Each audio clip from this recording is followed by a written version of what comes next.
Eagles. Eagles.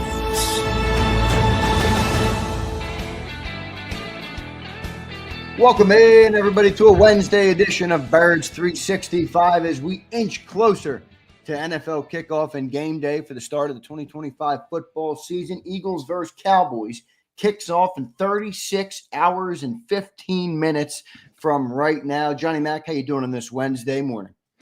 We're finally here. The eve of the season opener, the NFL season opener. That's what happens when you're the Super Bowl champs, even though Nick Sirianni's trying to make everybody forget about that. It doesn't seem to be working. Yeah, it's a little interesting, their approach. We'll talk a little bit about that, John. We got a great show planned today. We're going to have Mike Gill on in hour number 1 and Brandon Lee Gowton in hour number 2, our usual Wednesday suspects. So looking forward to talking to both of those guys. And you said at the eve of the NFL season, John, brings a lot of excitement and a lot, there's always uncertainty to it at the start of the year. And part of me loves that. I love the uncertainty. And I love something that you used to say is that everybody thinks they're good at the start of the year. And that's kind of what can make it a little bit more fun at times is all the bad teams don't yet know that they're as bad as they are. And I think that's the biggest advantage the Cowboys have in this game, actually, is that it's early in the season. But the eve of the game, Johnny Mac, and we are right there, brother, ready for another big run in the 2025 season. Yeah, a lot of talk always week one about unscouted looks, unscripted things, things you don't expect to see that you see, especially with teams changing coaches, changing coordinators, which is what's going on in Dallas. So there is a little bit of that uncertainty versus, if Mike McCarthy's back, you kind of know what you're going to get. Right. And from the standpoint of the Cowboys, they kind of know what they're going to get from the Eagles, even though there's a little bit of a shift from Kellen Moore to Kevin Patullo. It's the same mindset, the same grouping. So from that standpoint, that's one of the things that the Cowboys are playing up. And John Machota talked about that yesterday. You hear all the competitive advantage talk. Nick Sirianni plays it to a higher degree than most, but same things going on in Dallas.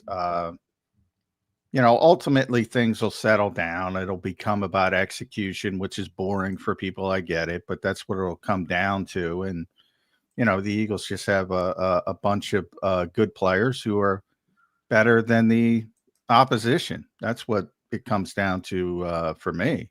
Yeah, basically. No, I agree. What are the updates, John, from yesterday's practice? The Eagles injury report came out, looked pretty good. The only person who did not practice in yesterday's practice was Tanner McKee, which we pretty much expected at this point. Don't think he will be dressed and ready to go for the game tomorrow. But everywhere else, it looks pretty good. John, the update from yesterday's practice? Yeah, the big one, Landon Dickerson, was back. So that and back as a full participant. So obviously he's going to try to go. It's not the knee, it's the back for what kept him out of practice. I got to figure out my days. So kept him out of practice Monday. And that was interesting because you start to think, well, is he favorite? Did he hurt his back because he's favoring his knee and all that kind of stuff factors into it. But bottom line is he's going to try to play through it. That's pretty clear. Drew Makuba upgraded to full participation, which is good from the standpoint that, he'll be out there. Even if it's just helping on special teams, I do expect Sidney Brown to start, even though there will be no confirmation of that. Just because of the missed time, it's pretty clear they want to get to Drew Makuba eventually. How quickly they get there might be the second half. Who knows? It might be that quick if things are going poorly. But the one thing I always say about the luxury of playing time, if you're playing well, nobody's taking you off the field. So yep, absolutely. For Adoree Jackson and Sidney Brown specifically, because I expect both of those guys to start in the secondary. That's the luxury they have. And if they're shutting down the Dallas Cowboys offense, nobody's gonna think about putting Jacorian Bennett or Drew Makuba in there. Yep, no doubt about it, John. And let's be real here. I know we analyze, we break down, we assess, and we look at a lot of things that happen through training camp in the preseason. But the Eagles' goal of that time of the year is to get to this game and really as long as they can, as healthy as possible. They've made that evident with the way they do it. And here we are on the eve of the regular season, and it looks like they're going to have damn near a full roster with the exception of Tanner McKee. So that's what the goal for them is, always first. And I appreciate that approach because we've had very healthy teams the last couple of years, which I think has helped us in the success that the team has had. So eve of the season, team is pretty healthy, John, a successful offseason for the Birds. Yeah, it's going to be interesting to see, obviously, the Super Bowl hangover talk. I thought it was interesting. Nick was on whatever it's called, the Jim Gray, Tom Brady show. I don't know if Tom's still on it, but he was on that and talking about, he said this throughout the offseason. He's been talking to coaches who have success, who have had success when it comes to, and again, he won't use the word repeat or even defending. He calls it sustained success, but he's tapped in to those minds and a lot of those coaches who've gone through that. And one thing he said yesterday was the idea that you're the hunted, and Gino Auriemma told him, no, you're still hunting. That's what you guys did last year. So that's the kind of stuff that he's trying to impress on the players. Now, that's easy to say. It's harder to do. Right. As I always say, there's a human nature aspect of feeling satisfied. But, guys who've been through it, whatever sport it is, I think it's valuable to tap into how they did it and try to replicate that as best as possible. Yeah, I think it's a good mindset, John. I think it's a good approach by Nick. The only thing, and again, this is a personal thing. Nick can do whatever he wants. He's had success. I'm just a guy on YouTube. He didn't have to listen to me, but just my opinion on it is, like, why does he feel the need to lie? Like, he comes out, he's like, oh, I didn't know it was banner night. Like, Nick, what are you talking about? Like, just say, we're not buying into that. The team won't be out there. We're locked in on the game, and we'll be out there after. Like, I would if he said that, I'm like, wow, great mindset. Way to instill it. But he's got to sell me this bullshit. I didn't know it was banner night. Like, Nick, come on. It's been banner night to start the season every year for I don't know how long. That part of it bugs me a little bit. But it's just a personal gripe. Doesn't really. Well, it's very, football guys are so entrenched in football. That's one that doesn't bother me as much. He might not know. He literally might not know. Like, I could buy John. He knows. I could buy him not knowing that versus the nonsense he does with the players. Like, that bothers me. Who's the starter? I'm not going to say the starter. Right. The Dallas Cowboys. Yeah, shut up. That's bullshit. So yeah, I those guys are so hyper focused on the day to day that they don't get involved with that. They don't. So that from the standpoint, the celebration. Now, I thought he was going to. That was a dumb question. I'm going to. But I guess maybe it wasn't a dumb question because everybody writes about it. I don't know. It's so nonsensical. Who cares? Yeah, I get your perspective, but I also get the perspective of everybody writes it. But from the standpoint of, I thought he would say, yeah, because it was framed as going back to Super Bowl 52. I thought the easy answer, yeah, I was in Indianapolis, and move on to the next one. Like, that has nothing to do with me. And now people have gone back. And again, I don't even remember that moment. I'm going to be fully discussed. I was there. I don't remember that moment. The team wasn't on the field then, evidently. That's just the timing of the game. You when you go to an NFL game, a regular season, everything's timed out pregame. Literally, they give you a clock that, this team comes out for pregame warm-up. So when everything's timed out. So when they did that, the team's off the field.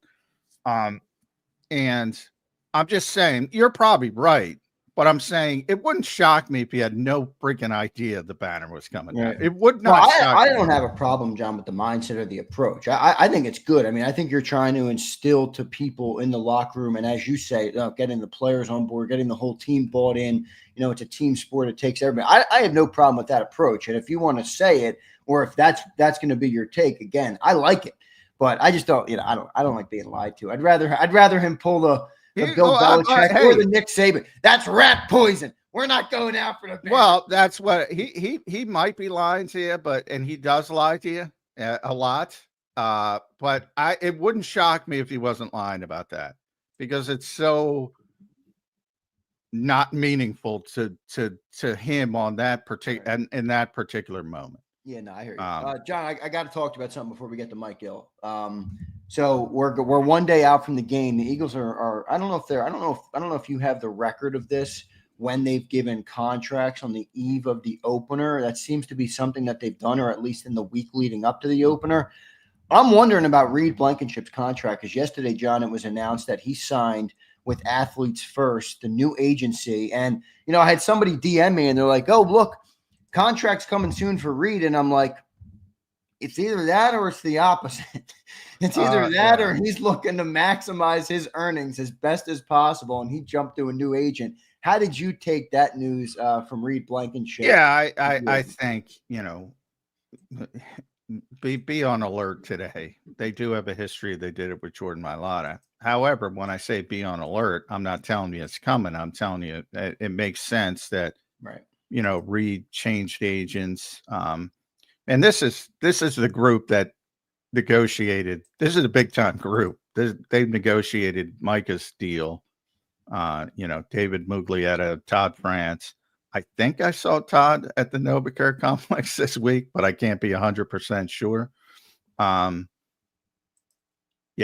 would be on alert, because they do have a history of doing it. Now, at the same time, I said from the start, look, this could be a Milton Williams situation, to your point, where they were trying to extend Milton Williams before last season. That's what I'm thinking on this. Like, Reed might have gotten an offer and is like, let me get another opinion here. I don't know. And then he changes agents. It could be trying to maximize. Remember, the Athletes First is probably telling them, hey, wait, play another year like you did this year. You're going to sign a $20 million a year contract, Well, exactly. So, but they do have a history of doing it. They do want to get it done.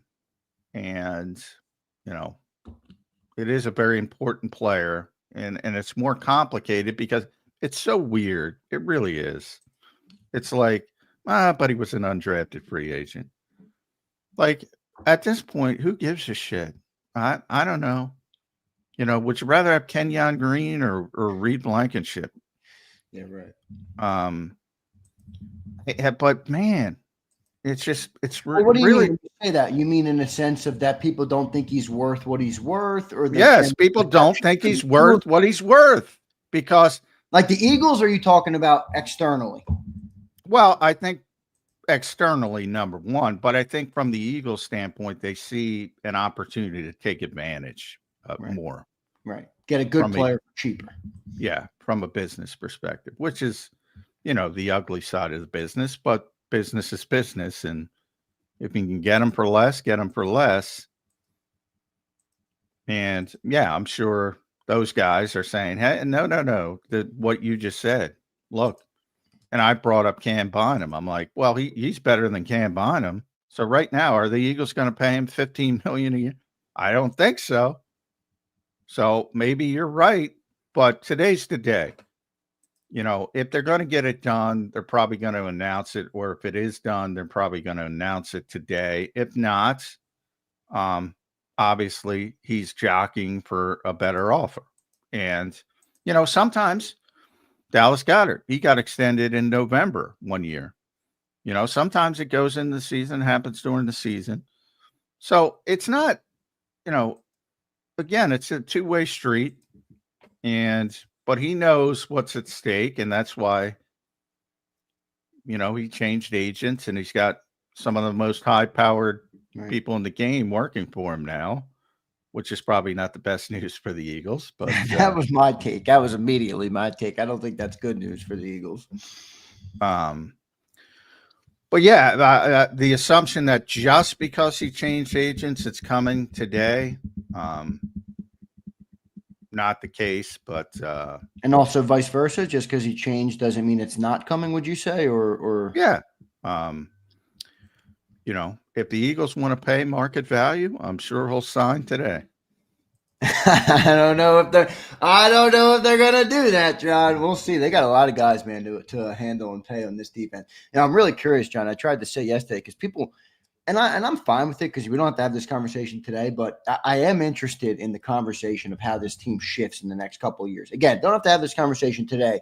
But fans do not like to talk about anybody on the offense potentially not being here. And the only way I see this working, unless they just continue to let defensive guys walk out the door and keep drafting them, somebody's going to have to go. Something's going to have to shift. Did you see the spot track came out yesterday with the most expensive offenses and then the most expensive defense? Yeah.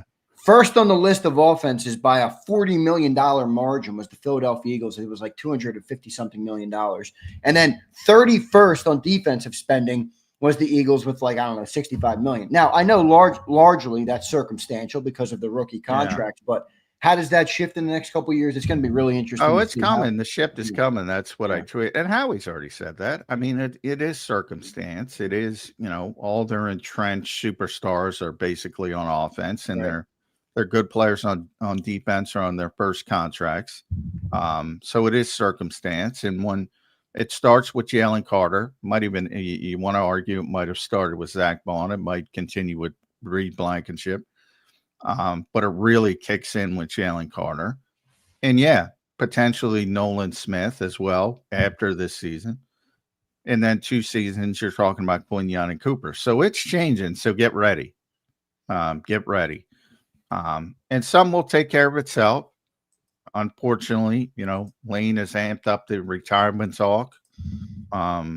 Maybe he just retires. Obviously, Dallas is unlikely to be here past this season. So it's coming. So be prepared for it. It's going to be interesting to see. And then you got to start hitting on some draft picks on that side of the football. Yeah, right. We'll see what ends up happening with that. Johnny Mac, coming into this game, I heard Jordan Mailata talking about, this was a couple days ago, but just about game planning for the Dallas Cowboys and how it's a lot different now without game planning for Micah Parsons. They've been used to setting an entire offensive game plan to block Micah Parsons, which goes to your credit about how the Eagles have talked about that player. But now with Micah Parsons out of the building, who do you think that team is game planning for, especially on that Cowboys defense? I mean, I know Machota said they have a decent line and they got some good players. I'm not trying to, everybody has good players. It's the NFL, but they really don't have a big, splashy of a player.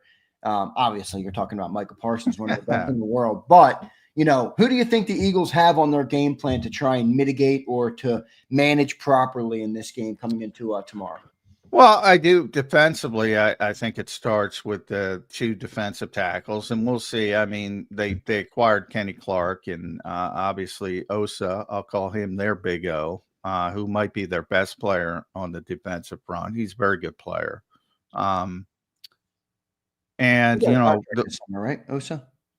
What's that? I think he got a contract. Yeah, he's a very good player. Very good player. And he's put, Tyler Steen is the one position you look at on offense and you say you have some question marks about. Well, he's going to get tested. Week 1 because he's going to be going against those guys a lot of the time. So I think from an Eagle standpoint, it probably starts there. And then, we'll see if Diggs is out there. I thought it was interesting. John talked about the injuries. Seemed very unlikely that Tyler Guyton was going to play at left tackle. Diggs, he seemed to think has a shot. Deron Bland, another guy's gotten an extension since they let Mike walk. Now they signed their fullback to an extension. Jerry's trying to clean it up. So, you do have to be wary about those guys because they're playmakers, and you've seen them bite Jalen Hurts in the past when the Cowboys were playing better. But they also take chances, so you have an opportunity to hit them on double moves and things like that. But I would say you have to be very careful because those guys are playmakers, sort of like cornerback versions of CJ Gardner. They'll make plays if you allow them to. So defensively, I think it starts there. But the interior is now their strength.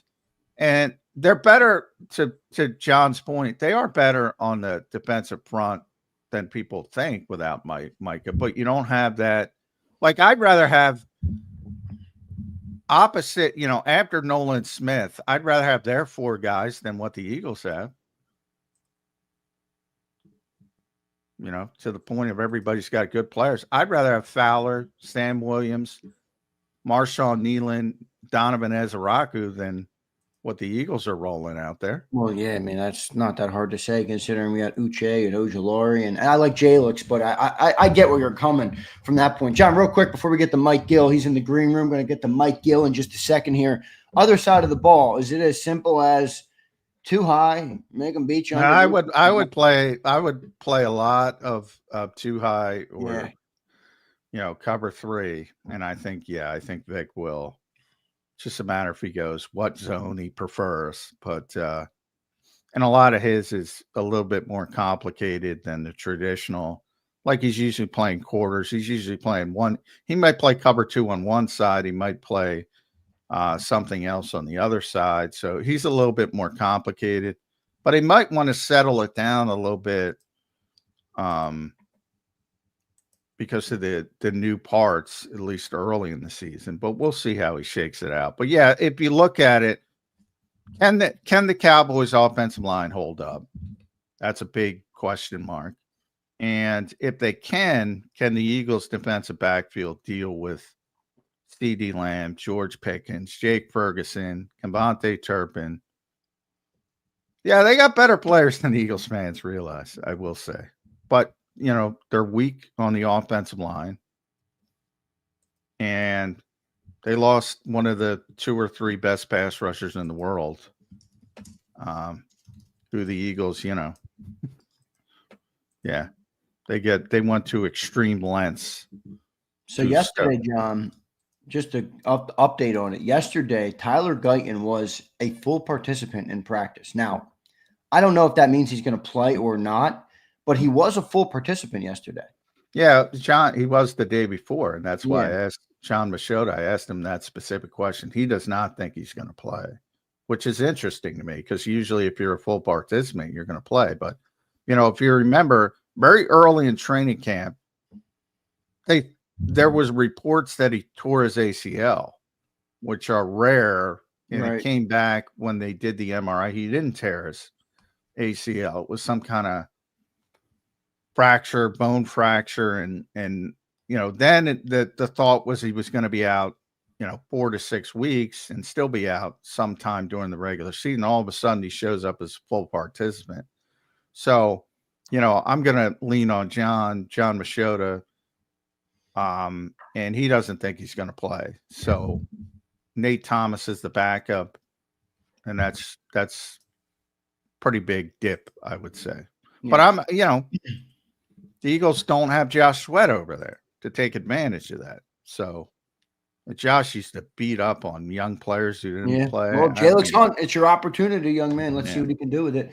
Good stuff there. I do think a sleeper guy to watch in this game is Kevontae Turpin because I feel fine about CD if he's in the slot or the outside. You got Cooper Quinion. If you have George Pickens, presumably, hopefully you can have somebody good on him. Might be a matchup there to watch as well. But then you have sneaky, speedy Kevontae Turpin. Could they use him more? And Machota talked about that as well. So he's a guy to watch as well in this game. Good stuff. And Jalen Tolbert can play too. They're pretty good at receiver. They got some guy, and look, that can throw the ball. So we'll see what they end up doing, but should be good. We are just under now 12 hours, everybody. 8:20 is the kickoff tomorrow. Excuse me, 36 hours. Oh, I was going to hurry up. No, yeah. It's 8:28 and 8:20 tomorrow night. All right, so it's about 31 hours and 48 minutes. All right, until kickoff. Let's go to our main man, Mike Gill, set to join us now here on Birds 365 from 97.3 ESPN down the shore. You can listen to him down there. Follow him on Twitter or YouTube at Mike Gill Show. And you can also listen to him on The Fanatic on the weekends up in Philadelphia.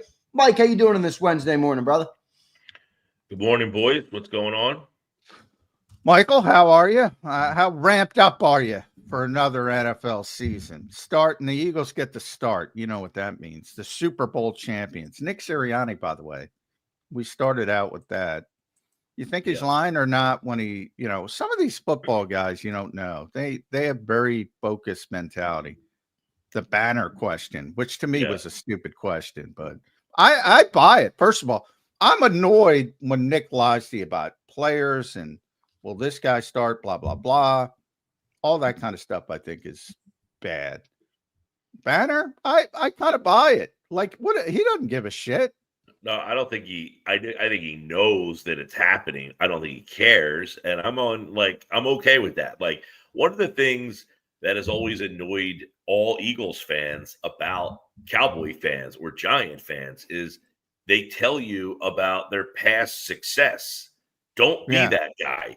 They won the Super Bowl. It's over with. Forget about it. It's on to a new season, because we saw what happened when they won the Super Bowl the last time. They got booed out of the joint by halftime. So you forgot about the Super Bowl that they won in 2017 in the first half hour of that game. That's the way that they should be looking at this. You won the Super Bowl in 2024. Your life is no different. Your bills still keep coming in. You still have problems. Yes, you had that Super Bowl, but don't be a Cowboy fan and let everybody know about it. That's a good point. I like Mike. I like the approach. I just don't like being lied to. I'd rather him come up and say, it's Banner night. We're not coming out. We're on the bigger and better thing. I'll see you after the banner drops. Yeah, he knows the banner's coming down. There's no question about that. But you say we're not going to be out there. Maybe I'm giving him too much credit, but it wouldn't surprise me. Now, don't get me wrong; it wouldn't surprise me if he knew and he was just lying. But it also would not surprise me, because those guys, I've been around enough football people to know they get hyper focused in the moment. It would not surprise. Like, nobody's coming up to Nick Sirianni in that building and saying, "Oh, you excited about the banner drop?" That I agree with. So it wouldn't shock me, is all I'm saying, if he didn't know. I would say, how many of the guys are going to sneak down the tunnel to get a glimpse of it? Boy, I don't think any of them. No? Well, you don't first think of all, someone's going to come out and be like, I'm sure some want to, but I don't think they will. Some might want to, but hey, listen, they don't want to. Just like a WWE character, man. They're playing the gimmick. They are playing the gimmick. Oh, yeah. They are into it right now. It's interesting.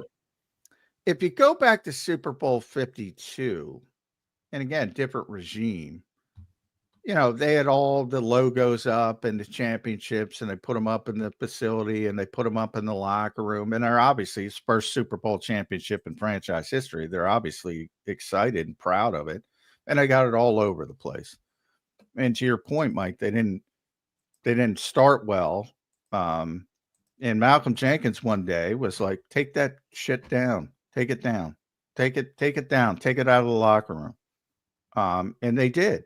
Well, if you remember that game too, right? It was 6-3 at halftime. They ended up winning the game against Atlanta, but it was 18-12. I think Foles threw for 110 yards in the game. Yeah. It was an ugly game. I always feel that any time a Philadelphia sports team, and I can't speak for others because you don't watch them all, but in terms of these banner ceremonies, who the bell ringer is, when you bring in the highest profile guy to ring the bell for the Sixers game, they always lose. Reggie White gets his jersey retired. You lost 42-0. All of these games where the energy is so high before the game, the team just can't match the energy in there, and they just crash and fall flat. It happens so often. Yeah, well, to the Sixers, to your point about the Sixers, way back for old school Sixers fans, there was a famous musician by the name of Grover Washington Jr.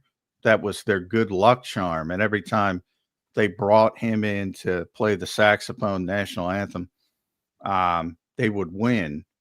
And I was, they won because they had Julius Erving and Andrew Toney and Maurice. That's why they won. They didn't win because... Well, it was the Kate Scott, right? I mean, when they rolled out exactly. God Bless America, and that exactly. Eventually you win because you have a good team, not because somebody's ringing the bell. I will say, when you have two good teams, it's hard when you have two teams. Now, I don't think the Eagles and Cowboys are on the same plane, but you have two professional teams that are. And if you are trying to match the intensity and the energy that you just got from the building, and you kind of can't get to that point, right. That's a factor. Now, I heard you talking before, John, about Dallas. I think a lot of people are looking at Dallas and just kind of snickering and laughing. They traded Parsons, and they weren't very good last year. And one of the reasons they weren't very good last year was they had a lot of injuries. I mean, they had a was ton hurt, of injuries. They opened this game with pretty much a clean slate. I mean, you're not decimated. Like the Eagles beat them last year. I think the combined score was like 75 to like 13. They were decimated by injuries last year, which caused them to be just a complete joke. But this team is healthy, and they've added some weapons on offense to where you have questions on your defense. Well, and John Machota, we had John Machota on yesterday, Mike. He's the Cowboy reporter for The Athletic.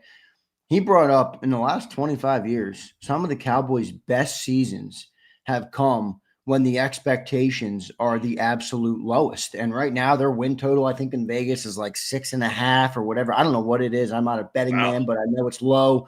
So I don't know. Just an interesting tidbit to keep an eye on. They do have some players, and they're healthy. Mike, training camp in the rear view, preseason in the rear view on the eve of week 1 here. What are you looking for tomorrow night coming into this game? Where do you think the best matchups in the game are for the Eagles? Well, if you're Philadelphia, obviously you feel like you have matchups all over on your offense that you can take advantage of. You've got no Parsons out there, so where are they getting this consistent pass rush? Their pass rush should be okay. Running the football, you ran the ball all over them last year. They brought Clark in. They think that they're better at stopping the run now. I think their linebackers are a little weak. They're decent in the secondary, though, right? Their secondary is actually pretty good. So they have some pieces out there. So that'll be interesting to see where the Eagles kind of target on their defense. I don't know that they get consistent pass rush, though. The one thing you always feel like, this is why Parsons going to the Packers is a big move in the league, but I feel like Philadelphia can handle it because when anybody's best guy is an edge rusher, you feel like Philadelphia can handle that because their offensive line can kind of neutralize what you do best. In this situation, I don't think Dallas gets enough pass rush. And you wonder if the Eagles kind of lean a little bit more on the pass in this game, with Saquon Barkley, not being used as a decoy by anything here, but kind of scaling him back to start the season off. But the big matchups are on the defensive side of the ball. Who gets matched up with Pickens? If you got CeeDee Lamb on one side and Adoree Jackson's with Pickens, I would imagine the Cowboys are going to go to George Pickens a lot on that situation. I think if Sidney Brown is the safety in the game, I would imagine you're going to see a lot of Jake Ferguson getting involved in the game. He's a good player, too, that people don't know about, Jake Ferguson. Yeah, Ferguson's – and he can change in the seam. I feel like he's one of those tight ends that is giving you some problems. The other area would be, do the Eagles, I think you guys were hinting on this, have enough pass rush? Do they have enough pass rush? I think everybody just is excited about Hunt, is excited about Smith. You got these two young guys. None of them have really performed over a full 17-game season. They gave you flashes in the playoffs. Smith a little longer the entire second half. Hunt played a lot in the second half of the season, but he really bursted on in the playoff run there. Can those guys give you 17 weeks of consistent pass rush? I'm not saying double-digit sacks. Can you get hurries? Can you get pressures? Can you put pressure on the team to make them make mistakes? That's why the Eagles were so good defensively last year. Sweat doesn't rack up 15 sacks, but he got pressures. Brandon Graham, when he was playing, he got pressures. And those things cause problems for the offense. And do the Eagles have enough consistent pressure in the game? Because if they don't, the Cowboys do have weapons that they can be a problem. Yeah, we might see right away, too, because John had indicated Nate Thomas, who's their swing tackle, is going to start at left tackle. So, that's a place where typically you'd say, all right, Josh is going to feast on that guy because he's done it in the past with backup tackles. You saw it at the Super Bowl with poor Joe Thuney, who's one of the best interior offensive linemen in football, but he ain't a left tackle, and Josh ate him for lunch. Right. Hey, listen, and Jalen Hunt might be he's a story that I don't think anybody can really account for. He was playing safety in the Ivy League 3 years ago, and now he is possibly your top pass rusher at the NFL level. When they drafted him in the 3rd round, I think people thought that he was basically going to redshirt last year. Well, he ended up having to play, and not only did he have to play, he ended up playing well. This guy could turn into like a Jordan Mailata story. He might. You never saw it coming, and he turns into be one of the best pass rushers in the league with his athletic ability and his size and stature. I wouldn't be shocked, but we need to see it first. Yeah, the ceiling is there. But that's why I say you're gonna get to see, because he's gonna have a chance. He's not going against one of the best left tackles in football in this game. Right. So, and it wasn't like Jordan Mailata. They took a flyer on him in the 7th round. The Eagles saw enough from him that they said, we want you in the 3rd round, which means they saw something extra special. Mailata was 7th round. This guy, let's just take a shot. And he turns out to be an unbelievable story. It doesn't always work. They saw that in Davion Taylor once, and it didn't work there. So it doesn't always work. But that's the point is, they saw a guy who, Davion Taylor, correct me if I'm wrong, was a guy who didn't have a lot of experience. He didn't play a lot because of his religious beliefs on like Friday nights during high school season. Yeah. So this was just a guy who had freakish talent and athletic ability, but just couldn't play at this level. Hunt, similar, freakish talent, athletic ability, started in the Ivy League as a safety. They transferred and ended up playing defensive end. Eagles take him in the 3rd round. Then he's making plays in the Super Bowl. Now you're asking him to replace Josh Sweat. That's a pretty quick trajectory. No doubt about it. Little news here. Tom Pelissero just put out Trayvon Diggs is expected to play. Mike, before we talk about the Cowboys corners, I do want to talk about the Eagles corners, because I think, there's not many areas in this game where the Cowboys have the advantage over the Eagles, especially from a roster and a personnel standpoint. But I will say George Pickens, CeeDee Lamb, maybe Kevontae Turpin, who Mike John Machota yesterday was talking about them trying to use more offensively in the passing game. I think that could give a little bit of problems for Adoree Jackson on the other side. Now, depending on how the Eagles corners line up, you do have Cooper and Quinion, but I don't think they're going to be lined up perfectly on CeeDee Lamb and George Pickens all night. What do you think of that matchup in this game? Well, and Vic got asked on, I guess it was what day was that, Monday, about Quinion moving around, and he was saying some weeks, but maybe not this week, because they got 2 pretty good receivers. So if he has Pickens on the one side, he might not want to move him off Pickens. But I think that matchup is, if you're the Cowboys, you're trying to find every way possible that we can find where Adoree Jackson is, and especially if Sidney Brown's on the field. If Makuba's out there, he has shown a little bit already in the preseason. He's got a knack for being around the ball. And I'm not saying they wouldn't say, oh, there's Makuba, we're not going his way. But if Sidney Brown's out there, he has shown a propensity in his limited time to be an over-aggressive safety that you could take shots on him. And I would be worried if I'm the Eagles that they would find where he is on the field and do a lot of seam stuff and try to get guys matched up. Blue, the running back, the rookie that they grabbed, he's a guy that I don't think a lot of people are talking about. Explosive, probably in the pass game, can use him there. Javonte Williams is another guy from Denver, catches the ball pretty well. So I know it sounds like, whoa, this Cowboys team, they got some weapons on offense. And, Dak Prescott, when he plays, they're not bad. When they have to go to Cooper Rush in the past, that's been a problem for them. But, a couple of years ago, Dak Prescott was having an MVP start to their season. Their defense was so bad, and then he ended up getting hurt. Now, last year he ends up getting hurt, and the whole season falls apart. But, when Dak's out there with now, this is probably the best group of receivers that he has ever had, right? I mean, you have now Pickens. Well, yes, he's had some good ones. They've, Amari Cooper was there. Michael Gallup at one point was really an ascending player before he got hurt. But these guys, John, complement each other really well. Pickens is a downfield big play guy. CD does it everywhere. He can catch the ball. You can move him into the slot. He catches the ball short, makes big plays. So they have a good complement here. Yeah, by the way, to point about Dak Prescott, so because, hey, the Eagles win, and that's what everybody defaults to with Jalen Hurts, and everybody points to the playoffs. Well, in the regular season, Dak Prescott is 33-8 against the NFC East since entering the NFL. 33-8. So for all pretty dominant record, got to tip your cap there. Yeah. Listen, this is a team that's not too far removed from having 13-win seasons. Now, their laughing point comes in the playoffs. They had their problems in the playoffs. Yeah. But they have generally taken care, when healthy, they have taken care of business in the regular season. They have faltered in playoff games. So, yes, I think their bigger question will be, is the offensive line fixed? They drafted on the offensive line. Are those guys able to step in? The Cowboys have had good offensive lines in the past. It deteriorated. I think they took a little too long to make decisions, and some of those guys broke down and their line fell apart. They now addressed it in the draft. Are those guys ready to help out? And then defensively, where are they going to get enough pass rush without Micah Parsons? They did not have pass rush without him last year. But one of the things that Jerry Jones said is, we got to stop the run and get the ball back to the guys I paid money to. Does Kenny Clark allow them to be this run-stuffing juggernaut? Probably not. Are they going to be an upgraded team and stopping the run from where they were a year ago? I don't think so.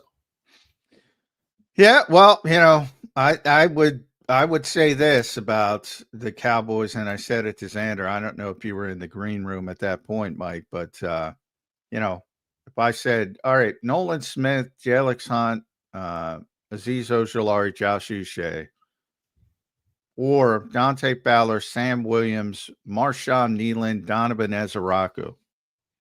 Yeah, I'm gonna lean to the other side, Mike Gill. Well, the Eagles certainly have less track record. I mean, Ezeraku's a rookie, so you don't know what you're getting from him. But yeah, I mean, the Eagles, as we talked about, Hunt is playing for the first time. I mean, he's literally going to be a starter for the first time from Jump Street. Nolan Smith, remember, he started most of the year last year. I don't think we were talking about some great pass rusher for the first 9 weeks of the season. It really didn't happen until that second half of the year. The light kind of came on from him. Yeah. I don't worry about Nolan. Well, I do worry about Nolan from the perspective of, can he hold up? Right. That's what I'm worried with him. That's the one thing with Nolan. If over 17 games, can he be a consistent pass rusher week in and week out? And that doesn't mean he's getting a sack or 2.5 sacks every week. Just where is he on the field? We've got a game plan for him. He draws attention, and by him drawing attention, that allows other people to kind of – now, you have Jaylen Carter, who obviously draws a lot of the attention there. Can Jalen Hunt benefit from that? You're hoping so. I mean, that's the big part of this whole game is the guy next to me, what does he do for me to help me become better? Do you guys think the Eagles have modified their approach to the edge rushers? And what I mean is they maybe don't need or want these big name edge rushers that get after the quarterback. I think they're more focused on set the edge, play your position well, and if sacks come, great. But it's more important for you to play your role in the outside so that you can open things up for the interior pass rush. Now, I don't know if that's their approach, but part of me thinks if Howie wanted a big name edge rusher, we'd have it. He's gotten everything else he's wanted for this football team, including a running back and linebackers now, for crying out loud. Do you think they've modified maybe what they want out of their edge rushers, which is why they're confident in Nolan and Jalix coming in? Because maybe they don't want them to be 12 sack guys. They just want them to set the edge and play the run and play their position properly. Is that fair to say, or do you think I'm reaching? Well, when you're watching the team when you have Jaylen Carter, that allows you to maybe shift that because he gets such push up the middle that now he becomes almost like when Aaron Donald was, where he's the pass rush, he pushes, and then those guys on the outside, they're not getting 15 sacks, they're getting 8 sacks, but they set the edge. They are the guy because Carter pushes so much. Now, the one thing is, if Hunt and Smith don't do what Sweat and Brandon Graham and Hassan Reddick, when he was here, were able to do, how much does that affect everything? Because you don't have Darius Slay back there anymore. Chauncey Gardner-Johnson's not back there to kind of pick off a couple passes. So Jaylen Carter is going to have a big, as we all know, this isn't crazy, but he's going to have a big effect on all of this year to see how good those two guys rushing the passer are. But, yeah, they might have shifted their focus from, hey, we're an interior pass rush team from it, and as opposed to getting it from the outside. Well, I think to that it's yes and no based on what they have at the moment. In other words, if they have they like paying good players, great players. Right. So if they had a great edge rusher, if they drafted Micah Parsons, trust me, he wouldn't be in Green Bay. Instead of Jaylen Carter, they would have paid him. That to me. So have they shifted from all right, let's take advantage of what we have, which is what they think is a great interior. Yes, in the moment. But I've talked to those offensive linemen too much over the years, and there are certain guys, very few, that they name protections after. And the guy who left is one of them. Myles Garrett is one of them. Aaron Donald was one of them. Yeah, if he was here, they pay him. So that to me is so. Yes, they changed their philosophy to take advantage of what they have in the moment. Yeah, but if they had. That's essentially what I was saying. You have Jaylen Carter, so you can now shift because you have this player that's getting you pass rush from a different area of the field. But that also could force you into, because you know you're going to pay Jalen, the real conversation with it might be, well, we're not going to be able to pay an edge that good. So maybe we should alter what we're expecting of our edge rushers to optimize, pressure up the middle. Because once we pay Carter, I mean, hey, maybe they would. I didn't think they were going to pay two receivers the way they did, and they ended up doing it. Maybe they would pay an edge rusher too, but I think they're really doubling down. And I do agree, John and Mike, it's probably circumstantial because they ended up with Jaylen Carter. But I don't know. I'll ask both of you. What's tougher for a quarterback to deal with? Pressure on the edge or pressure up the middle? Up the middle. Yeah, I would generally say up the middle. Yeah, I mean, up the middle. Brady used to say that. Right. Whenever guys, the true greats of the game struggled, it was generally when they had pressure in their face. I mean, so right in your face. Yeah. That's right. And look, Jaylen Carter is one of the best in the game. The interesting thing for me, sometimes you get to a point where you're just taking for granted that you're going to be good. I'm interested to see, does Jaylen Carter in year 2 to year 3 now take another big step forward? Like, what's the next evolution of him? Because I can't imagine this is it for him. He's got to get better, right? Yeah, absolutely. Oh, they need him to get better. They want him to get better. I think you're right, though, Mike. There's assumption that he's going to get better. He was a second-team All-Pro. I think if he's not a first-team All-Pro, if he's not in the Defensive Player of the Year conversation, I think there's going to be somewhat disappointed. That's how high the expectations are. And I think maybe those expectations are a little bit too high. But he's still a very young player. Yeah. And, that's part of it. When he came out, he's very, very young guy, very shy, still learning how to be a professional. Sometimes it takes a little bit longer to click, but he's got such immense talent. He's the most talented Eagles defensive player they've had in decades, just from raw talent. Yeah, especially across the defensive line. Linebacker, certainly nobody in that conversation. I'm talking since Reggie White. Like, he's pure talent. Not saying he's going to reach that level. Pure talent. They have not had a player like this for a very long time, who's in the conversation, if he hits his ceiling, to be that guy. Right. Like, for years, J.J. Watt, 3-time Defensive Player of the Year. TJ, what a family. Those types of players. Aaron Donald, he's got a chance to be those types of players who are consistently in that Defensive Player of the Year conversation.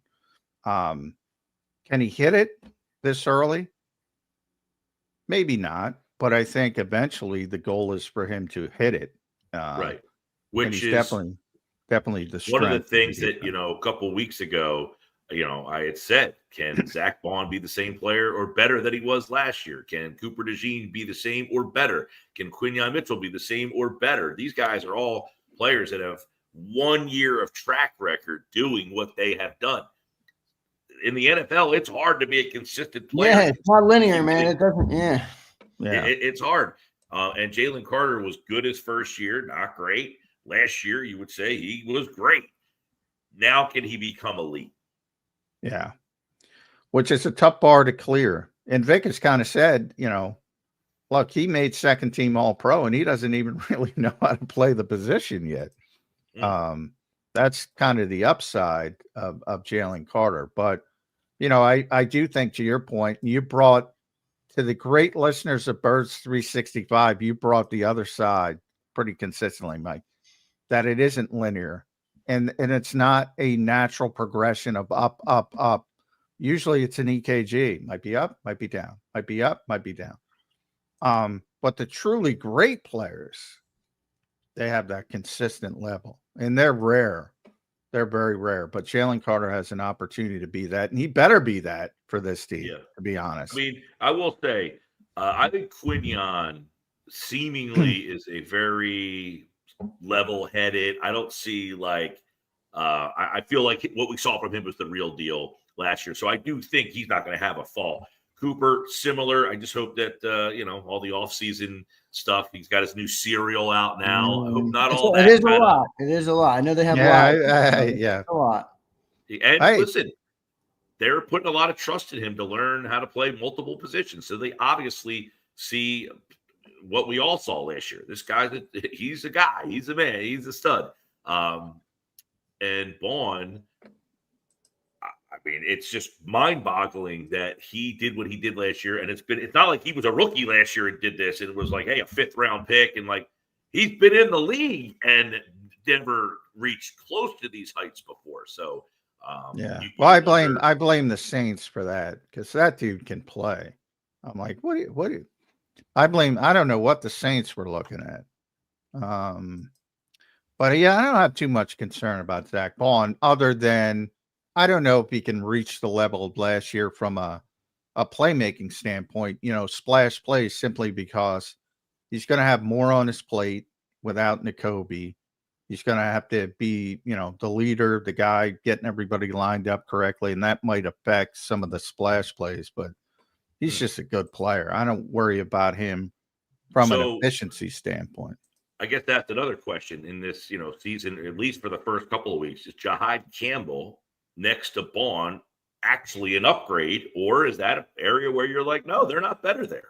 Well, Nakobe Dean was damn good last year. I mean, JAKIB is a bigger upside. There's no doubt about that. But game one of his career, I don't know if he's going to be better than Nakobe Dean was last year. Well, I think the biggest part is Nakobe was the Mike and Zach was the Will. So exactly. Nakobe was, and now Zach has to be the Mike and JAKIB's going to be the Will. So I think from right off the bat, it's not just two guys. You have Zach moving positions because JAKIB's not ready to play middle linebacker. So it's not just an apples to apples Campbell versus Dean, although I think people will look at it like that way. Well, is that the right move, John? What does that do for Vaughn? How does that affect? I mean, is that the right move? It puts more on his plate. What I was saying. You want Trotter to play the Mike and keep Vaughn, who was a first-team all freaking. I've said pretty consistently on the show. I'd like to keep Zach at will, where he has more ability to roam and do different things, but they need him at middle linebacker, and that's what he played late last season after Nakobe got hurt. So they won the Super Bowl with him playing middle linebacker. Warren Burks came in and played phenomenally as well. So he's already done it. He can do it, and he was making plays in that playoff run. But I think over an 18-week season, or all that responsibility, who knows? Nakobe says he's going to be back in week 5. That's going to be interesting if that comes to fruition, and that'll depend on how JAKIB is playing, basically.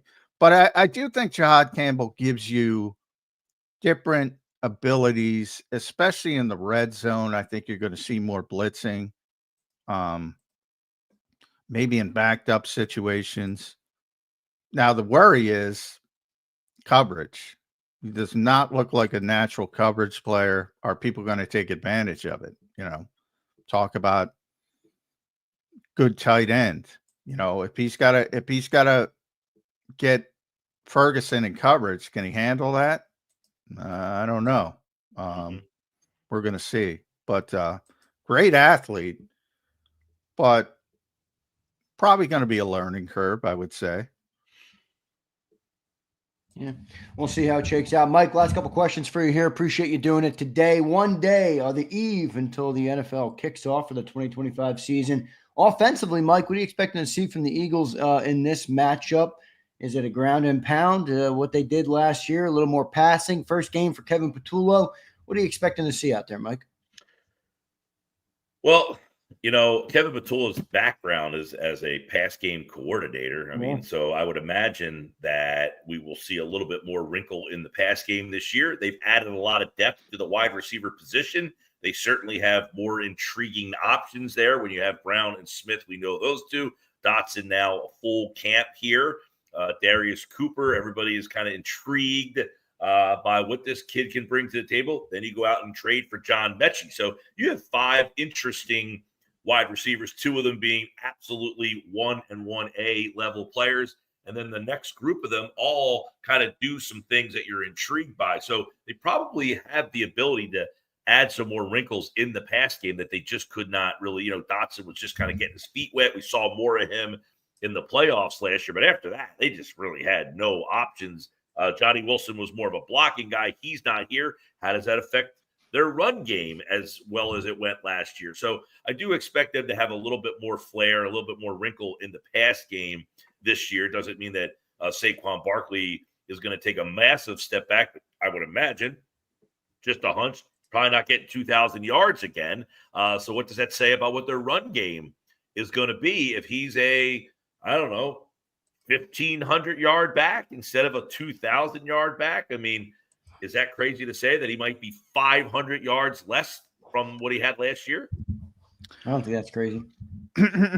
I don't think it's crazy, but I think that will depend, believe it or not, more on the defense. Like, are they playing from behind or are they playing from the lead? True. If they're playing from the lead, he's going to get the ball. Said last year, like I said, oh man, you're paying him the kind of money you're paying a running back. He's got to be like a 1,700 yard, like total offense kind of guy. Well, he gets 2,000 yards, and you're like, yeah, okay. That was my prediction. I get shit on, Mike. That was my prediction. 1,700 yards. Sometimes it's the way you say it, John. It's not what you say. It's the way you say it. That's what I said. When they signed him, I said, when you sign him, you got to be thinking this is 1,700 yard total offense type of player. And he goes out and does what he does. So I think if he would have had 1,500 rushing yards last year and like another 250 in the receiving game, you would have said, man, that was an awesome year. Good season. Yeah, that's a great season, which was my point. Yeah. What are you visualizing that Saquon gives you this year in total yardage? All I'll say is he's looked better this summer than he did last summer, which should be frighten the NFL. He's looked much better this summer than he looked last summer. But you're taking over under 1,700 total yards. Total yards in the regular season? Yeah. Total yards? So we're counting receiving? I'm going to go over that.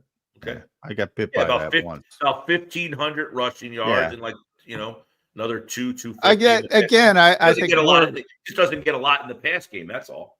Yeah. Well, he's not a great receiver. I tried to talk people off that. So if you got 1,500 yards rushing, somewhere in that range, and like another 200 passing, about 1,700 yards. So right around 17. I'll tell you what, Mike, if Will Shipley was on a team that got the ball to its running backs in the passing game, he'd be one of those guys that could catch 60, 70 passes. Yeah. He is a big-time receiver. Breece Hall is going to be the guy this year. He's going to be catching the ball all over the place. Yeah. Those old school teams that would get it to their running backs all the time. Yeah. Roger Craig, Yeah, well, Justin Fields is just going to be swinging it out of the backfield to him all day long. That's the kind of back.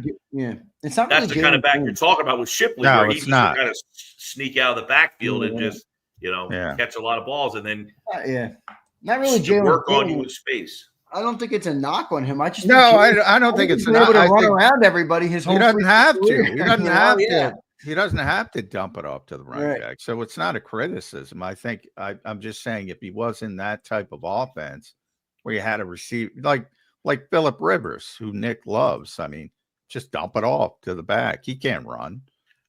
You dump it off to the back because one of the reasons is they get one-on-one, and it's hard to tackle those guys in the open field, and you just let them make a man miss. I mean, Austin Eckler, he was a nightmare in L.A. with the Chargers. Or when was he in San Diego? A lot of those guys. Yeah. A lot of those guys. Eckler's going to have a big year this year, though. I think they traded Robinson. I think Eckler. You're not allowed to say good things about the Commanders. They're too old, Mike.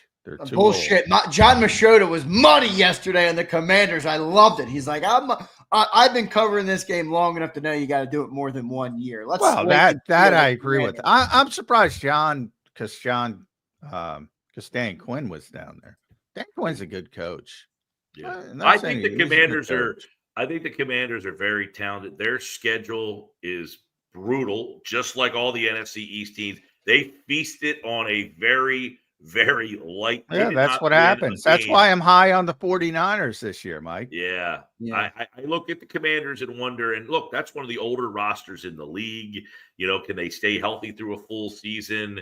I think the Commanders, win-wise, probably take a step back. That quarterback's going to be a effing problem for the NFC East for a long time. Yeah. Barring injury, but that's baked into everybody. Yeah. Mike, thanks for joining today, man. We appreciate it. Make sure you guys follow Mike at Mike Gill Show. Go and subscribe to his YouTube channel right now at Mike Gill Show. And listen to him at 97.3 ESPN down the shore, 97.5 The Fanatic on the weekends. Mike, thanks for doing it today, brother. Enjoy the NFL season opener. The fun begins tomorrow, Mike.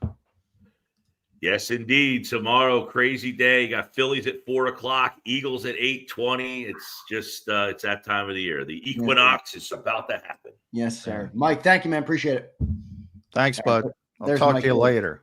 Yeah, there's Mike on Gill the radio here on Birds 365. Great stuff from Mike Gill. I'm getting fired up, getting ready to go, John, for this game. A couple things I want to talk about. We have BLG coming up in 15 minutes. I do want to ask you a couple things, John, before the season kicks off tomorrow. All right. Are you prepared, John, to take a winner in each division? Is that something you think you could do right now at the top? Yeah. I mean, I haven't I'll do it. All right. Well, let's start with the NFC. All right. NFC, you got the NFC East. We'll save that for last. You'll start with the NFC South. I think I got to be consistent with the NFC East, even if but Tampa Bay. South. Yeah, South is pretty simple. Tampa Bay. NFC North, that's a tough one. Packers, Vikings, Lions, Bears. Who do you got? I'm a big fan of all of them except the Bears. Huge fan. I think the Bears got better too. Maybe not there yet, but they've got better. No question. A very good division. Best division on paper in football. Again, they were last year. Shit the bed in the playoffs though. The Green Bay Packers are going to win the NFC North. Green Bay Packers. I'm a big fan, as you know. Last year you had the Lions. I mean, the Lions are obviously the team to beat last year. You think the Packers, take a big leap. Interesting stuff. I'm still going Lions there. I think the Lions are going to win the North again. Packers could emerge, but we'll see. NFC West. This one's a sleeper, John, because the Rams are the team, I think, on the surface that makes the most sense. I think the Rams are the best team, but I really want to pick the 49ers, even though I think the Rams are better because they're playing the last place schedule. So I want to create some waves, so I'm going to pick the 49ers. All right, I'm going to go Rams. For that reason. I think the Rams are a playoff team. I think the Rams are a better team, but San Francisco gets the Commander schedule from last year. So I think it's that type of spike from and they got a bunch of injuries and they're going to get people back I think the 49ers. I'm going to go Rams in the West, John. Then we got the NFC East, obviously our division here in Philly. I'm upset with your pick here, but if you said you're done, I'm just going history. I think the Eagles are better. I think it'll come down to, I think it'll be very close, but I'm going history. Nobody wins this damn division 2 years in a row. So why are they going to do it this year? John. I'm picking. Is that a good enough justification to pick? Sure, it is. It's been over 2 stinking decades. History is made to be broken. Come on, John. Come on. Man. Nobody ran for 2,504 yards until last year. So history is made every year. And maybe the Eagles can stop that. I think it'll be very close. It wouldn't shock me if they stop it. But yeah, I'm playing the odds. 2 decades is 2 decades. Give me the Philadelphia Eagles in the NFC East. Let's go over to the AFC. We're a show based on the. I think you're homering it up there a little bit. Well, am I really homering it to pick that? You just said they're the best team in the East. Well, I think the Rams are. I think the Rams are the best team in the West, but I think the realization that it's an unbalanced schedule, which I think people don't realize in the NFL. There's 32 teams. You only play 17 games. That's why I used to have this argument with Jody all the time. Guess what? The best team doesn't always win. Well, that I agree with. That I agree with, but I don't think it's homer to pick the Eagles in the East this year. But I hear you. I'm fine to be a homer. I want the Eagles to win the East. That's fine. I don't care who knows that. AFC South, John. Texans, Colts, Jags, and Titans. This one's kind of interesting. I guess it makes pretty easy to pick. I think the Texans are going to win it, but I got a big problem with the Texans' offensive line. I think they could be a contender if they fix that offense, but it looks brutal on paper again. But who else in that division? That division is awful. It's awful, but this is John. This is one of my concerns with the Commanders.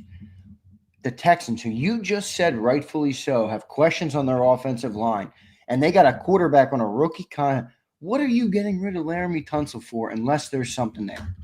Right? Doesn't that a little bit of a red flag to you? Oh, yeah, I guess you can look at it that way. I kind of look at it more like they were trying to rebuild. They shifted basically the whole offensive line. They were trying to build the whole thing, and their mentality was, well, when that happens, when it starts clicking, he'll be 32 or whatever. And do you want to be paying that much money to a left tackle at 32? Which I get it from that standpoint. I think they outthought themselves. To be honest, he's a good player. I think you'll see that. He's certainly better. He's an improvement for Washington. And they're going with a rookie left tackle because they signed Cam Robinson, who's okay, but was supposed to win it, and he didn't win it.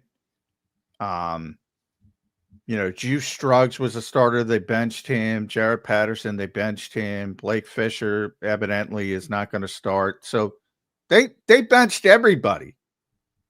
And they came up with a rookie left tackle, Ursary. I don't want to butcher his first, big guy from, his talent. Laken Tomlinson, Jake Andrews, Ed Ingram, Titus Howard. That's brutal. It's brutal, and you got a quarterback at year 3 of a rookie contract before he gets paid. They got rid of everybody, and they're trying to rebuild the whole thing. They didn't get rid of them all. A lot of them are backups.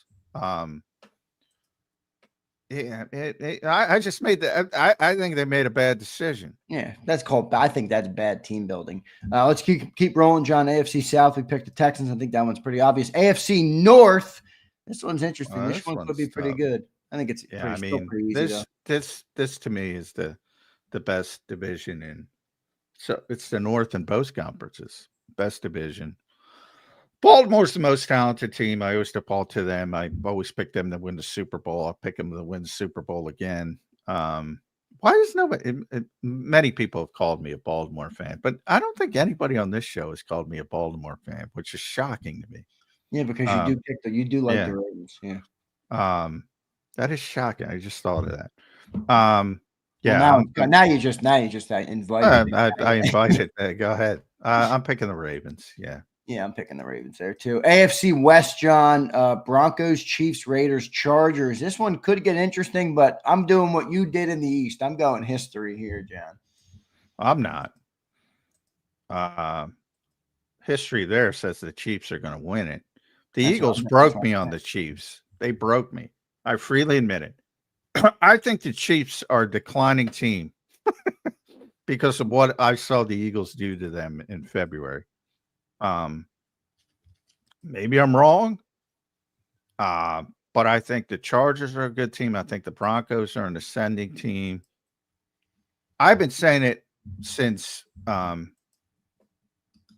got there. Very short shelf life, but he is going to get them on the right path, and they're going to start winning games. And in Harbaugh's, I believe, I'm going Jim Harbaugh, LA Chargers are going to break through. I think Herbert has a big year. Oh, God forbid. Yeah, I do think Jim's very run first. So from the standpoint of what he usually does, probably not. But yes, from an effectiveness standpoint, yes. Yeah. I'm going Chiefs there, John, but I don't hate your pick of the Chargers. We'll see what they do. Harbaugh is a good coach. And then finally, AFC East, the easiest one in the AFC, John. Yeah, this is the easy one. Yeah. Buffalo. Probably a million miles. If there's anyone I'm going to guarantee, it's Buffalo. any division champion, I will guarantee, is Buffalo. Always, injuries baked in if Josh Allen doesn't get hurt, yada, yada, yada. But they are the most obvious division champion anywhere in the NFL. Yeah, I agree. Which could help the Eagles because they play them. Is it the final week of the year or the second to last week of the year? Second to last week of the year? I believe so, but I'd have to. Yeah, they probably will have Commanders, Bills, Commanders to finish the season. Week. They might need it for seeding, but if not, they will have long cleared the AFC East bar. Yeah, I agree. All right, Johnny Mac, good stuff there. We got a couple super chats we'll get to now, and then we'll go to our man BLG, Brandon Lee Gowton, set to join the show in a couple of minutes here on Bird 365. Let's go to Sasha R. What's up, Sasha? Hope you're doing well, brother. Good to see you in here, one of our JAKIB Legend members. How do you see the first 10 to 15 plays, pass or run heavy or balanced? And is AJ Lee coming back? Yes, AJ Lee. I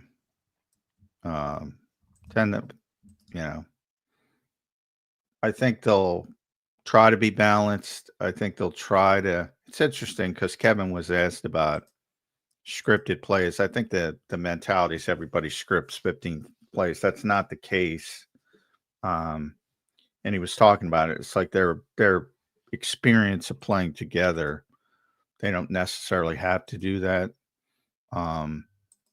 So they can better feel it out from a standpoint. Usually, even when you have a script, you're usually off script by the third down. If you get to the third down. So in other words, if you get a first down on the first two plays, you keep on script. If you're not, you're off script onto your third down plays. So overrated, but I think, Saquon's the impetus of this offense, so I'll lean more towards Saquon than anything else. Good stuff there. Sasha, thank you for the super chat, brother. Carson Dennison, what's up, Carson? $5 super chat here. Thank you, brother. Just arrived at the airport, Salt Lake City to Philly. Go Bird. Look at that. Carson flying in for the game from Salt Lake City. That's a nice airport. I used to always say I judge a city based on their airport. Yeah. That's a good way to judge it. That's a good way to judge a city. Actually, because there's plenty of things to criticize Philly for. But I don't know if it's familiarity or what, but I don't think the airport is nearly as bad as people say it is. I've heard somebody say that, and every time I get there, I once again shock myself at, man, this is a dump. Well, first of all airports are shitty. It's like the last place on the planet. I don't know, dude. Have you been to Salt Lake City's airport? Yeah, not for many years, but it's NBA pretty days, solid, man. It doesn't feel mucky at all. There's certain ones that are much better. But I think Philly's middle of the road. I don't think they're nearly as bad as people make it out to be. But again, maybe that I'm very familiar with it, so I know exactly what to do. Exactly. Some people might show up there and it's a cesspool because they have no idea, right? Yeah. So it depends, and that's probably part of it. But if you have if you have the, what do they call it? I can't think of it. The easy pass. I can't even think about the easy pass applying. Whatever. The pre-check. Pre-check. Thank you. Yeah. Thank you. I'm having a. I like that. The easy pass applying. Yeah. That's good stuff. Always go, if you have pre-check, I shouldn't even tell this to people, but I will. My public service announcement. I have pre-check. It's the best thing you can do. Yes, you should get it. It's one. It's like $80 and it lasts for 5 years. It's like a no-brainer. It's one of the best purchases you can make in modern society. But always go to Seagate. Always. Doesn't matter if you're flying out of F. Doesn't matter if you're flying out of F. You just go down the escalator and you get on the shuttle bus and go over that. Always go to Seagate because they have no other people mucking it up. It's just pre-check people. So you skate right through, right there. That makes your life a million times better. John giving out the secrets to the Philly airport, baby. Yeah. We always say, Birds 365 listeners are educated. They're educated on more than just the birds. Let's go to Sasha R. again. Carson, thanks for the super chat. Enjoy the game, brother, and have a safe flight. Sasha R. at Mike. Brian Dawkins' jersey retirement kick-started the road to Super Bowl against the Giants on a Sunday night. Come on, Sasha. Really? you think Jake Elliott's field goal had something to do with it? The 61-yard field goal, wasn't that game? I think that was. I believe it. I mean, come on. What are you talking about? I remember that. They like hoisted Jake Elliott up. That was a fun moment. I think that was a little bit more of a nothing against Dog. I mean, no, I think you're right. I mean, I think the on the field. If he was, and I don't even remember if he was, I assume that's the game he's talking about, right? Yeah, I think that is. I think that's it. Isn't that when his jersey was? Yeah, retired? I'm pretty sure that's it. I mean, I don't remember. I mean, wasn't that the Brian Dawkins jersey retirement? Let me see if I can find it out. Wasn't that the Jake Elliott game? Yeah, it was the. Well, wait. I could be wrong. I mean, no, I think you're right. What year did Jake Elliott hit that? No, that was longer ago. That was 2012. Oh, you're talking 2000. Yeah. All right. Wait. I don't even remember that game. I thought you were talking about the 61. The Philadelphia Eagles will retire safety Brian Jerkin doing nationally televised Week 4 game. This was an article published on the NFL.com on April of 2012. So that's which tells you I don't even remember when he got his jersey retired. But I don't remember, jersey retirements or even banner drops are not going to lift the team to a victory. And I immediately went to, I don't know why I went to Jake's 61-yard field goal. Yeah, but the Eagles didn't go to the Super Bowl that year. Yeah, I don't know. I don't. Like kick started the road to Super Bowl against the Giants on a Sunday night. Yeah, when I think kick started against the Giants, I think Jake Elliott field goal. Like, I couldn't even tell you when Brian Dawkins number. Sasha, I love you, brother, but you're all out of whack on this super chat. They didn't even go to the Super Bowl that year. Come on, Sasha. Yeah, I don't even. Yeah, when I hear kick started Eagles to Super Bowl Giants, I think Jake Elliott's field goal. We'll bring Brandon up. I think he'll agree with me, but let's see what BLG Let's say one more super chat, then we'll go to BLG next. Brian Pumper checking in. Sorry, fellas, I don't see the focus with this team. This team may say different publicly, but they still in the parade behind closed doors. Well, John, you've been behind closed doors. No, I think they've done a pretty good job. We'll see. I mean, it's easy to. I think Brian was upset that there was a streamer yesterday at the NovaCare complex. There was? Yeah, I showed speed was there. Yeah. Yeah, I know. But evidently all the kids from South Philly showed up to see I Show Speed. Dude, that kid is huge, man. He's got like 50 million followers. I know. He's on WWE. I see him on WWE. He's everywhere, man. The kid's impressive. Yeah. It's goofy, but it is a lot. Philly Don, member for 12 months. John, I think we're going to see a lot of Bennett tomorrow night because of his speed against the Cowgirls receivers. Yeah, I think we're going to see a lot of Adoree Jackson, but me too. It wouldn't surprise me if Ja'Cory Bennett played. Wouldn't surprise me if Makuba played, but I think most likely we're going to get Adoree Jackson, Sidney Brown for the majority of the game. Good stuff, Philly Don. Thanks for being a member, brother. Appreciate that. We got Brandon Lee Gowton in the green room ready to join us now here on Birds 365. Let's bring him up. Brandon Lee Gowton of Bleeding Green Nation. Read all his work at Bleeding Green Nation and follow him on X at Brandon Gowton. BLG, welcome to the show, man. It's game week. How you doing on this Wednesday morning? Yeah, the Eagles play a football game tomorrow. That's pretty cool. Yeah. But first, before we get to that, if I say kick-started the Eagles to Super Bowl against the Giants, what do you think of? I agree, John. I do think of Jake Elliott's 61-yard field goal. What am I missing here? That sailed over the head of Odell Beckham Jr. there. Yeah. So that's where I went with that. Do you remember when Brian Dawkins' jersey was retired? Do you remember any of those types of things? The moment? If I'm not mistaken, that was like what, 2012? Yeah, where you're right on the money. That was like probably the best moment in terms of like for Eagles fans to have some kind of joy in an otherwise, pretty awful season. I think that's the only thing I can remember about that. Yeah.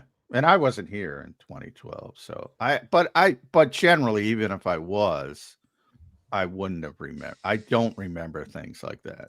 I just don't. So I have to look them up. But whenever I hear kickstarted Eagles to Super Bowl Giants, I think Jake Elliott. Yeah, that's the game that Slider Yeah. pointed out in the chat. That's the game that Wentz was like, "I'll give him my game check or something if he hits this." That was the game. So And no he got doubt, carried off the BLG man, field. one day. Yep. Yep, BLJ on the eve of this opener, man. Preseason in the rear view, everything's in the rear view. We've waited for this moment all off season. What do you think? Eagles Cowboys tomorrow night. What are some of your keys to the game if you're the Eagles coming in? Where do you think they can exploit some matchups and kind of take advantage of the Cowboys in Week 1? Have you guys looked at the Cowboys depth chart? It's not too inspiring, I would say there, especially after Micah Parsons being gone here. It looks like Trayvon Diggs will play. He's had success in the past. Deron Bland has had success in the past. Had a down year last year, dealing with some injury that caused him to start the season late. So maybe the corners bounce back, but even if they do, the rest of that defense is it's not very. Who's striking fear into the Eagles in that defense? Kenny Clark. You listen to Jerry. We got apparently Kenny Clark. Right. Yeah, Kenny Clark. I do think they're better than people give them credit for. I do think, like I said this, because we had John Machota on from The Athletic yesterday, and he was saying, their edge rushers are potentially, there's a lot of potential similar to here. Mm-hmm. But, Sam Williams is one of those guys who's got injured last year. He's back. They signed Dante Fowler, who's like a good, not great pass rusher. Had double-digit sacks last year. Marshawn Nealon's a guy they like. Donovan Ezraku, guy we talked a lot about draft time potentially for the Eagles. Boy, outside of Nolan Smith, I might take that group over the Eagles group at edge rusher. From an upside standpoint. Now, again, not great. Certainly when Mike is there, it probably falls into place, and that's a strange move. But I do think the Cowboys are a little bit better than the Eagles fans give them credit to. And I think it was notable that A.J. Brown said it's probably going to be closer than you all expect, because I think everybody expects them to go in there and sort of boat race the Cowboys. Is that your sort of feel? I think, they rarely, if ever, beat Dak Prescott easily. So it's not my expectation. And it's also just the fact that the Eagles, although they've gone undefeated in season openers in the Nick Sirianni era, there's been close games in there, most of them, I think. And the fact that, Eagles win the Super Bowl, you have that last game in your mind as what it was like. It obviously wasn't all that easy and simple throughout last year, and I'm sure it won't be that simple this year. Now, in terms of expecting a blowout, they are literally the biggest Week 1 favorites. At 8.5, and 8.5 is a serious. That's crazy. Yeah, that's crazy of a line. That is a big line, and it moved too. After the Parsons trade, it moved now 2 points from 6.5 to 8.5. That's big time movement. So I do think, we could be looking at a one possession game, absolutely. But the fact that line is that big tells me there's pretty big confidence the Eagles will find a way to win the game. Yeah.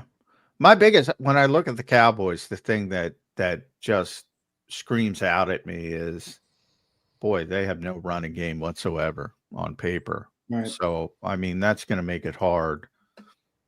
In theory, a lot of third and longs, the Eagles should be able to at least handle some of the receivers who look good on paper. The Eagles, there's some concern with whether it's Adoree Jackson, Jacorian Bennett. I think it's going to be Adoree Jackson, but then you start, all right, how do you manipulate CeeDee Lamb, George Pickens, Jalen Tolbert, Kevontae Turpin's going to be involved. How do you manipulate that with Adoree Jackson and Sidney Brown in the back seven? Is that your biggest concern, or is something else standing out? Yeah, it would be Adoree Jackson. And it's not that he got torched all summer long, but part of that, I think, was that he was willing to give up a lot of catches underneath because he was kind of worried about his deep speed. And that was something that showed up on his tape from last year, too, with the Giants. So this isn't new. And I think Adoree Jackson's kind of on a short leash here. If he goes out and the Cowboys are just picking on him and having a ton of success, I don't think it's like, oh, we can't put Jacorian Bennett in if he's absolutely just getting destroyed out there. I think, they're going to go with Jackson to start, but that doesn't mean he's going to definitely finish the game. And if he does, then obviously it doesn't mean he's going to finish the season or even make it multiple weeks into the season as that starter there. I do think that's a concern, especially because, I think Quinyon Mitchell is going to be awesome this year. Yeah, he had a great summer, man. Yeah. But if that's great, like in terms of being able to lock down maybe whoever he's covering. But if the other guy is just an easy completion all the time, then that kind of negates the impact there. Well, I think it's a little simple. Well, not simple, but I mean, CD lines up in the slot a lot, and if you think coming into this game, I would think they're going to keep him on the outside more in this game to try and get him or George Pickens lined up on cornerback too, because I don't think they want to put him in the slot on Cooper, which might allow the Eagles to travel Quinyon and get to the other receiver. That's good. I also think Kavontae Turpin could be a sleeper because we had Michaud on yesterday, and he was talking about how Schottenheimer wants to get him more involved in the offense. He's a speed guy who can take the top off, obviously one of the fastest players in football. I think he could be a sleeper guy that could impact, but it's pretty clear that's the one advantage I think the Cowboys have, right? That receiving core on cornerback too, whatever matchup they can get there.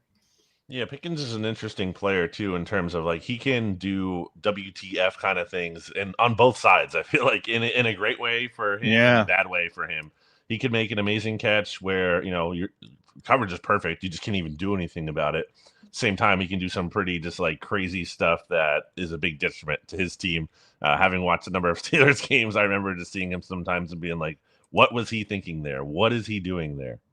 Well, I remember last year that it was all Pickens. And, because the Steelers didn't have anything. And all of a sudden, the guy's making mistakes. I'm not too concerned about George Pickens. I know everybody likes him, tremendous talent, but I just don't think the consistency is there from play to play to where you should be that concerned about him.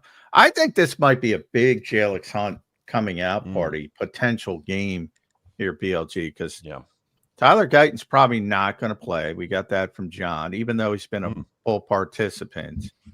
He thinks Nate Thomas, who's their swing tackle, is going to play. And, that's a situation where Josh Sweat would eat his lunch. He would do that. I remember the kid, Oli Udo, he broke his leg or something with a pass rush.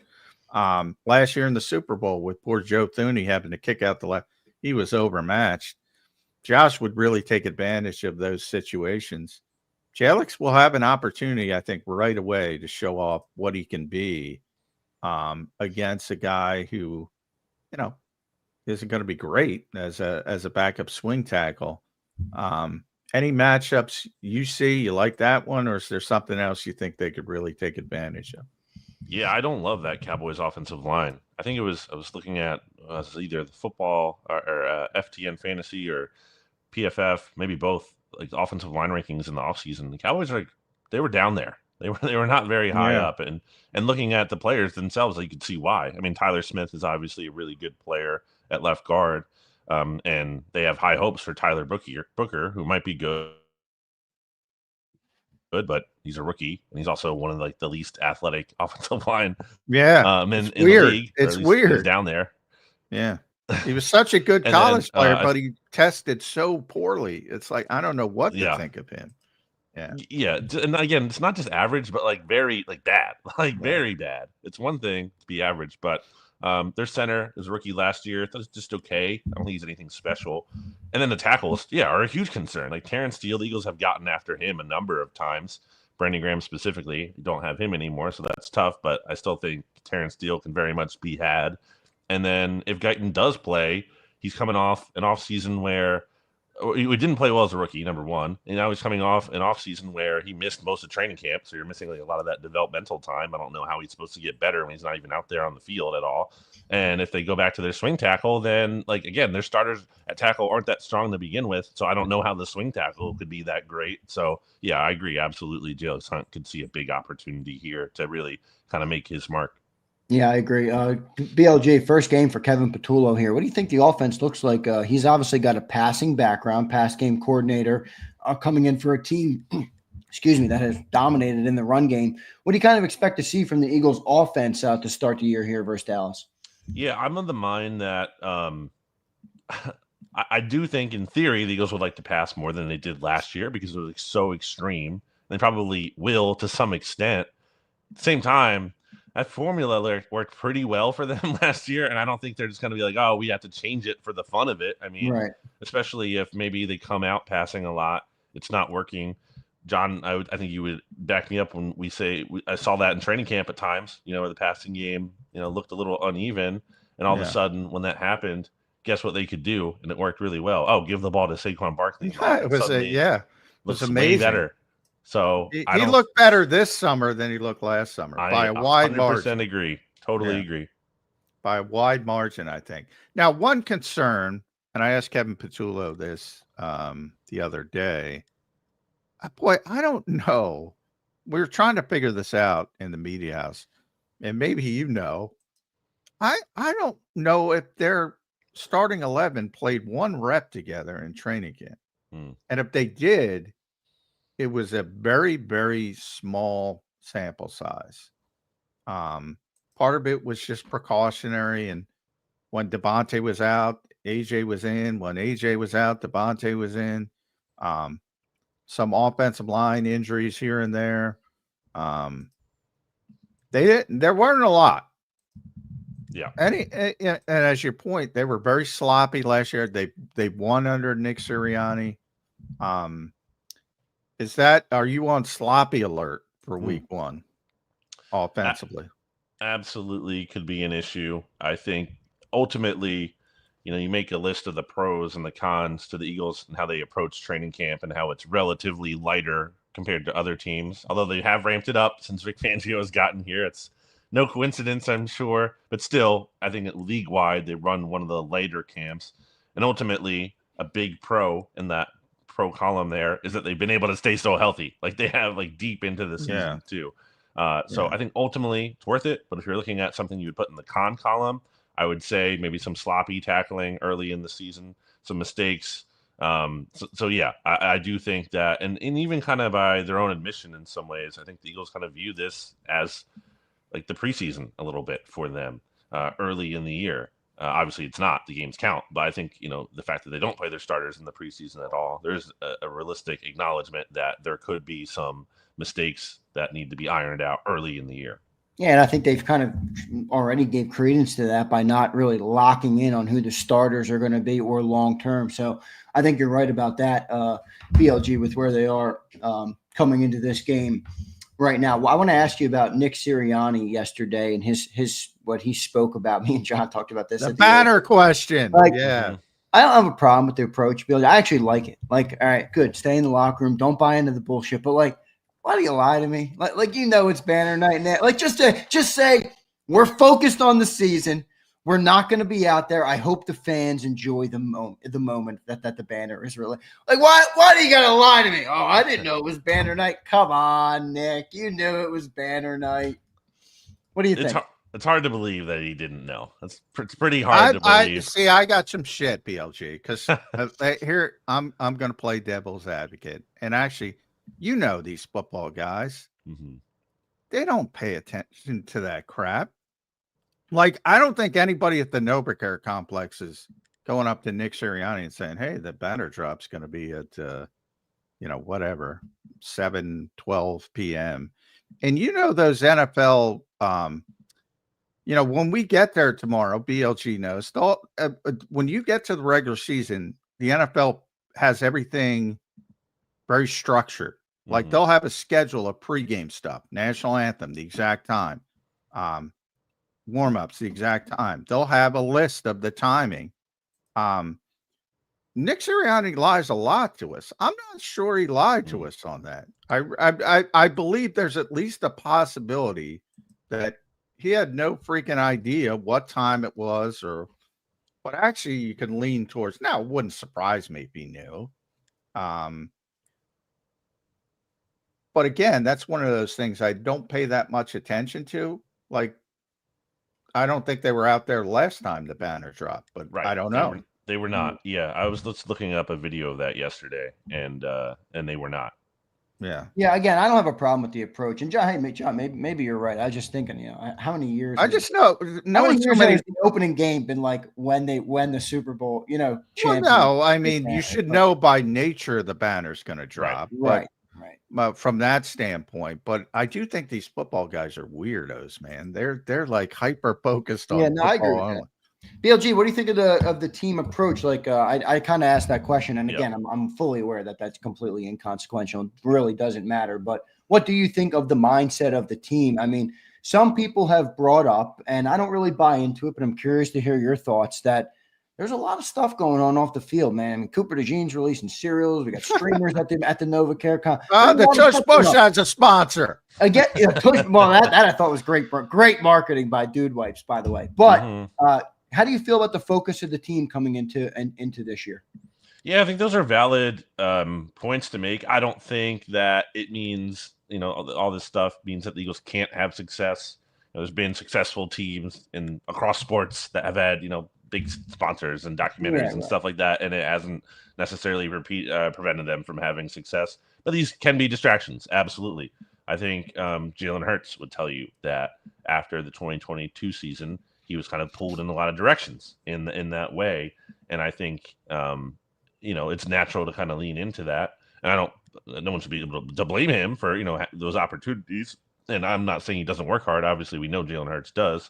But I think there was kind of like a refocusing and a recommitment after the 2023 season that, like, hey, maybe I kind of need to calm down on that stuff a little bit here and, really focus on what I'm doing. And obviously, again, it's not like he's left the stage at all. He's a sponsorship with Sprite now. And, he's still doing things like that. But I think ultimately it's just about managing your time well in the off season and making sure you're balancing maybe some of those opportunities with training and getting better. And I think you can do that.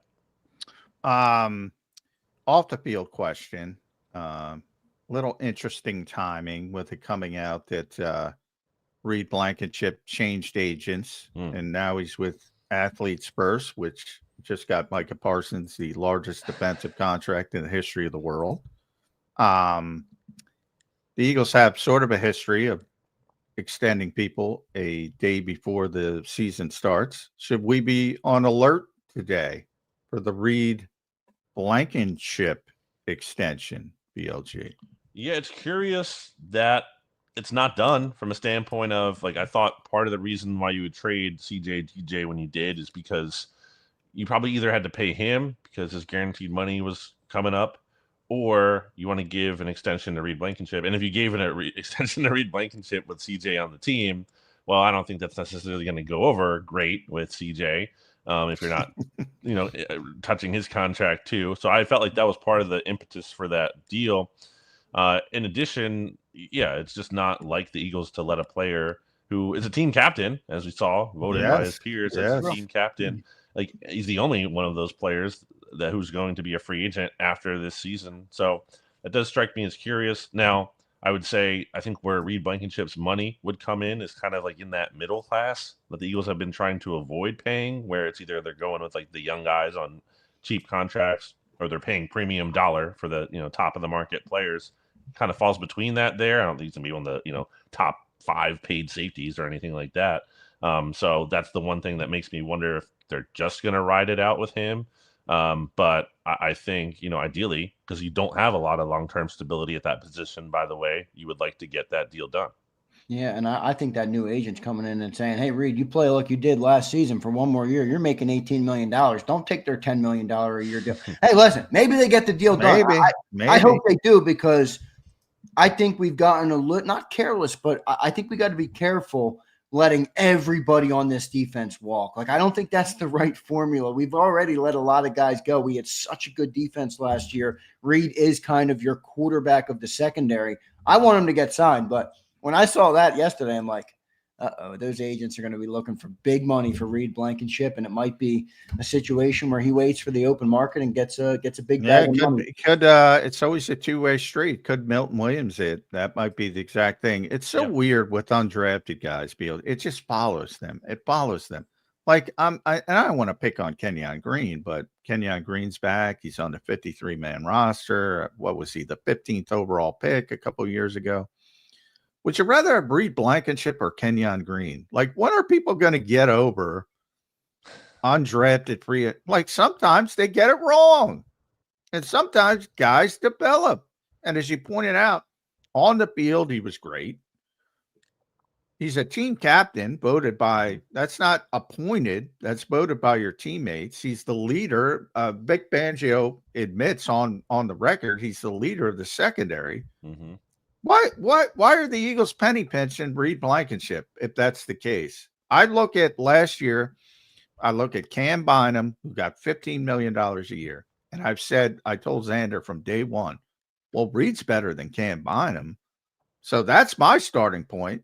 And whoever his agent is, whether it's David or Todd France or somebody else at Athletes First, that's my number. And if the Eagles don't want to pay it, yeah, I'm going to Milton Williams them. Mm-hmm. I'm going to go play well again, and I'm going to go get my money. Yeah. I think the Eagles might be comfortable with that. I think that's not necessarily the ideal, but I mean, if that's the route it has to go and he plays out this season, maybe they live with that. I do think Reed, deserves this money. I think it'd be a nice, example if the Eagles, you kind of sign this player to an extension of, UDFAs in the future. Like, hey, look what you can do here. Like, look at Reed Blankenship. He came in, he was undrafted, worked his way up. We paid him. He's a core part of the team captain. Like, that's a really pretty good sales pitch to me. It is. If I'm, you're one of these front office members trying to get one of the UDFAs to sign with your team after the draft. Yeah, So, I think the other part of it that I'd hope if Reed would consider would, if you make a couple extra million on another team, but it takes a couple years off the back end of your career because they're not as good at teams. They have more rotation. You see contracts, free agents sign in other places and even in Philly, and they just don't pan out. Or you stay right where you've thrived, where you've bloomed, and maybe you have a longer career here. Maybe you make a couple extra million less, but you add 2-3 years to your career. I don't know if they think about it in that regard. Probably not, just trying to maximize their earnings, but I do think it would help them out to stay here in Philly. But I think that stuff matters, when it comes down to tie breaking, if the money's close, like all that stuff absolutely factors in. So if I'm going the 50-50 game, it sounds like you're under 50 if there's going to be an extension the day before the season for Reed Blankenship. Somewhat of a history. They did it with Jordan. I'm going to guess you're less than 50%. I would love to be wrong because I think he's a great player, deserves to be paid. But yeah, I'm gonna say less likely, just because I feel like it almost would have been done by now. Yeah, makes sense. But we'll see how that shakes out. Keep on alert, just because he did change his agents. Never know, something might be coming. To the point about distraction, another one coming out today. Prime Video announces the October 9th premiere date for Saquon. A new original documentary on Prime. This is what happens, man. This is what happens. There's a human nature aspect of winning the Super Bowl. And I thought it was interesting that, one of the themes, BLG, of Nick Sirianni this offseason was talking to coaches that have done it. Sustained success, he calls it, not repeating, but Gino Auriemma, the latest one. I think that's a positive way to do it. But boy, man, there's a lot of stuff over, and you really see it. Now, obviously, people like Prime are trying to take advantage of the timing, and this is when all eyes are on everything. So that's why you have Cooper cereal coming out. That's why you have Dude Wipes coming out. That's why you have Prime coming out. They all want to take advantage of that little window. Boy, it does seem like a lot. Is it too overwhelming? Or is it, I think it's just human nature, man. It seems like a lot, just like a big tidal wave. A lot of money to be made, apparently. And that's, I think that's what, people are trying to capitalize on. Again, it's all about just the balance. If you can balance it, I think there's a way to balance it. Then it's not an issue. Could be a total non-factor. If the Eagles struggle, I think people will be looking at that as, is that one of the things that is not really helping them? And by the way, one of the executive producers of this thing is Martin Scorsese. Wild. Did not expect that. Did not wake up this morning expecting that to be the case. Yes. There's about 15 executive producers. I don't know how much Marty was involved, Mhm. but anyway. Still, to get his name on So that, yeah, yeah. to get his name on it. Yeah, just that alone. So that's coming October 9th. So Eagles fans will be excited by that. Back to the field. Matt Eberflus, I think, is an interesting storyline because of his history with Nick Sirianni and Kevin Patullo. Back to Indianapolis. I think he was a bad head coach, BLG, but I think he's a good defensive coordinator. And I think that alone, similar to the move here although, by the way, Matt Patricia looked lights out at Ohio State. But if you think about Sean Desai, Matt Patricia, and then the elevation just from having Vic Fangio in the building, I'm not going to say it's to that level, but I think the game kind of passed Mike Zimmer by. I think the Cowboys are going to be better just for having Matt Eberflus in the building. Your thoughts on that matchup with Nick and Kevin Patullo? Yeah, I do think he was, overextended as a head coach. Clearly, that didn't go so well for the Chicago Bears. And Cowboys fans liked him a lot, before he left Dallas. And he obviously contributed to some success there before he left. So I do think there's something there. Is he, top 10 defensive coordinator? I don't know about that. Maybe the bottom of that 10. But I do think there's more credibility here than certainly. I think the way you put it there, John, is great. Like, I think the game had very much passed Mike Zimmer by. So yeah, that's a big factor. When it comes to Patullo, again, I've been more bullish on him than I feel like the consensus from a standpoint of I don't see him as just Nick Sirianni's like puppet by any means. I think Kevin Patullo has his own ideas, and whenever you hear him talk to us and just in public, he seems like a pretty smart guy. That doesn't mean everything, because you can be a smart guy and still not be a good coordinator. That's happened in the past. But from what we can tell to this point, before he's actually out there calling plays, he seems pretty sharp. He seems pretty engaged. He has experience. I feel optimistic about his outlook. Yeah, I do too. I've liked listening to him. I've enjoyed his press conferences and things like that. BLG, good stuff, man. We got a couple minutes left. Last question for me here. I'm going to make you a pick, BLG. Who do you got in the opener? Eagles, Cowboys, banner night in Philly. Brandon Lee Gowton, what do you got? Yeah, I'm going to go with the Eagles. Surprise, right? I do think that, again, the talent on their team, it always comes back to that, right? The talent is just so much better. I think Cowboys have concerns, again, on defense, on the offensive line. Not to say that the Eagles don't have some concerns of their own, and the George Pickens cornerback 2 situation is a big one, but I think ultimately this team in that building, obviously the crowd's going to be, fired up. I know we saw the Eagles kind of come out slow the last time they won a Super Bowl and got booed by halftime. I think it's going to be a stronger performance than that. I think this team has way less BS in terms of, the whole Carson Wentz, Nick Foles situation going on at the time. They seem pretty locked in. I think for a team that won the Super Bowl, they seem pretty motivated. They seem like motivated to go do it again. So from a vibe perspective, I think the Eagles are in a good spot. Cowboys, not so much after a really kind of weird and shaky offseason. Mike Parsons being gone. That's a big deal. That defense was one of the better ones in the NFL when Micah Parsons played. And looking at just their on-off splits, they're one of the worst when he's been gone. So I think that's a big loss for them. And until someone proves they can stop Saquon Barkley in the Eagles uniform, I'm not going to just assume it happens, really. So I think it's a big game for Saquon, big game for this Eagles offense, and they beat the Dallas Cowboys to start the season 1-0. Love it. Good stuff, BLG. Appreciate you doing it today, man. We love having you on Birds 365. The audience loves you as well. Thanks for joining today. Make sure you guys read all his work at bleedinggreennation.com. Also, it's a very interactive website, so if you're a fan, you can drop comments on there. You can do all sorts of things. It's really one of my favorite websites for the Birds. So make sure you guys go check it out, bleedinggreennation.com, and follow BLG at Brandon Gowton. BLG, thank you, brother. We'll talk to you next week. Thanks, bud. Thanks, guys. All right, there's BLG joining us here on Birds 365. Great stuff there from BLG. 2 great guests today, Johnny Mac, Mike Gill, BLG, as we prep for the season opener. Johnny Mac, I'm excited. I'm starting to feel it, John, that the season is upon us, my friend. Yeah, man.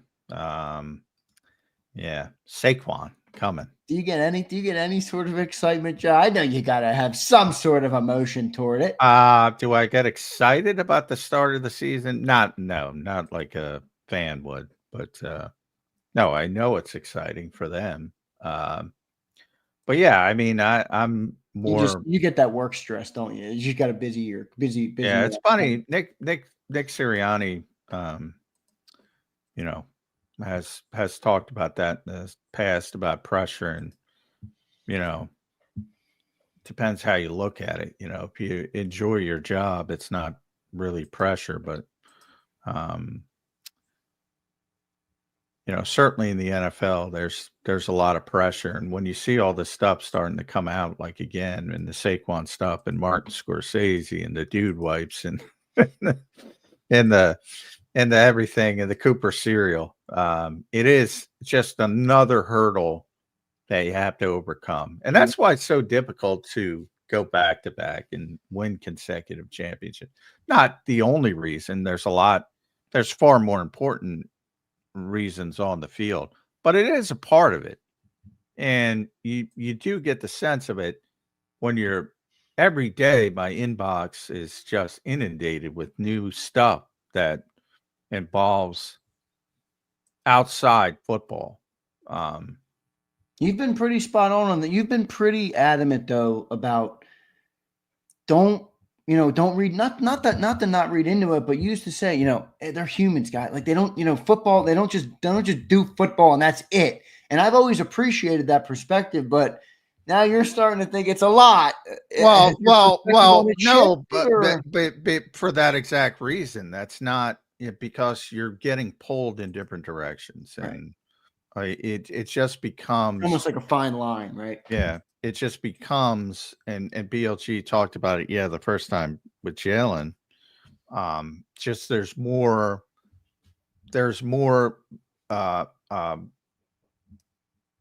stuff you have to do with your time that takes you away from football. That's one thing that every head coach I've ever talked to has said the same thing when I asked him the question, what is it about the job that you didn't expect? And all of them eventually get to, I didn't know how much stuff I had to do outside of football. Right. And they deal with everything they have to do that has nothing to do with the team. And that's just baked into being a head coach in this league. But then when you become the Super Bowl champions, and then there's all the endorsements and all the opportunities. Like Nick turned down his opportunities to write books and things like that. Not everybody's going to turn down their opportunities. Right. And it's just, it's just the human nature of being pulled in a bunch of different directions that typically you wouldn't be pulled in if you're the Carolina Panthers. If you want to concentrate on football, well, you're not going to be pulled in 97 different directions. It's hard because it's human nature. Like I said, that's the biggest part of it is the human nature aspect of, being satisfied.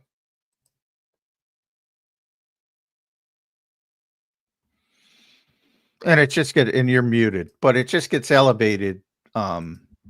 It just gets elevated. It more than anything, all the stuff was going on behind the scenes. But again,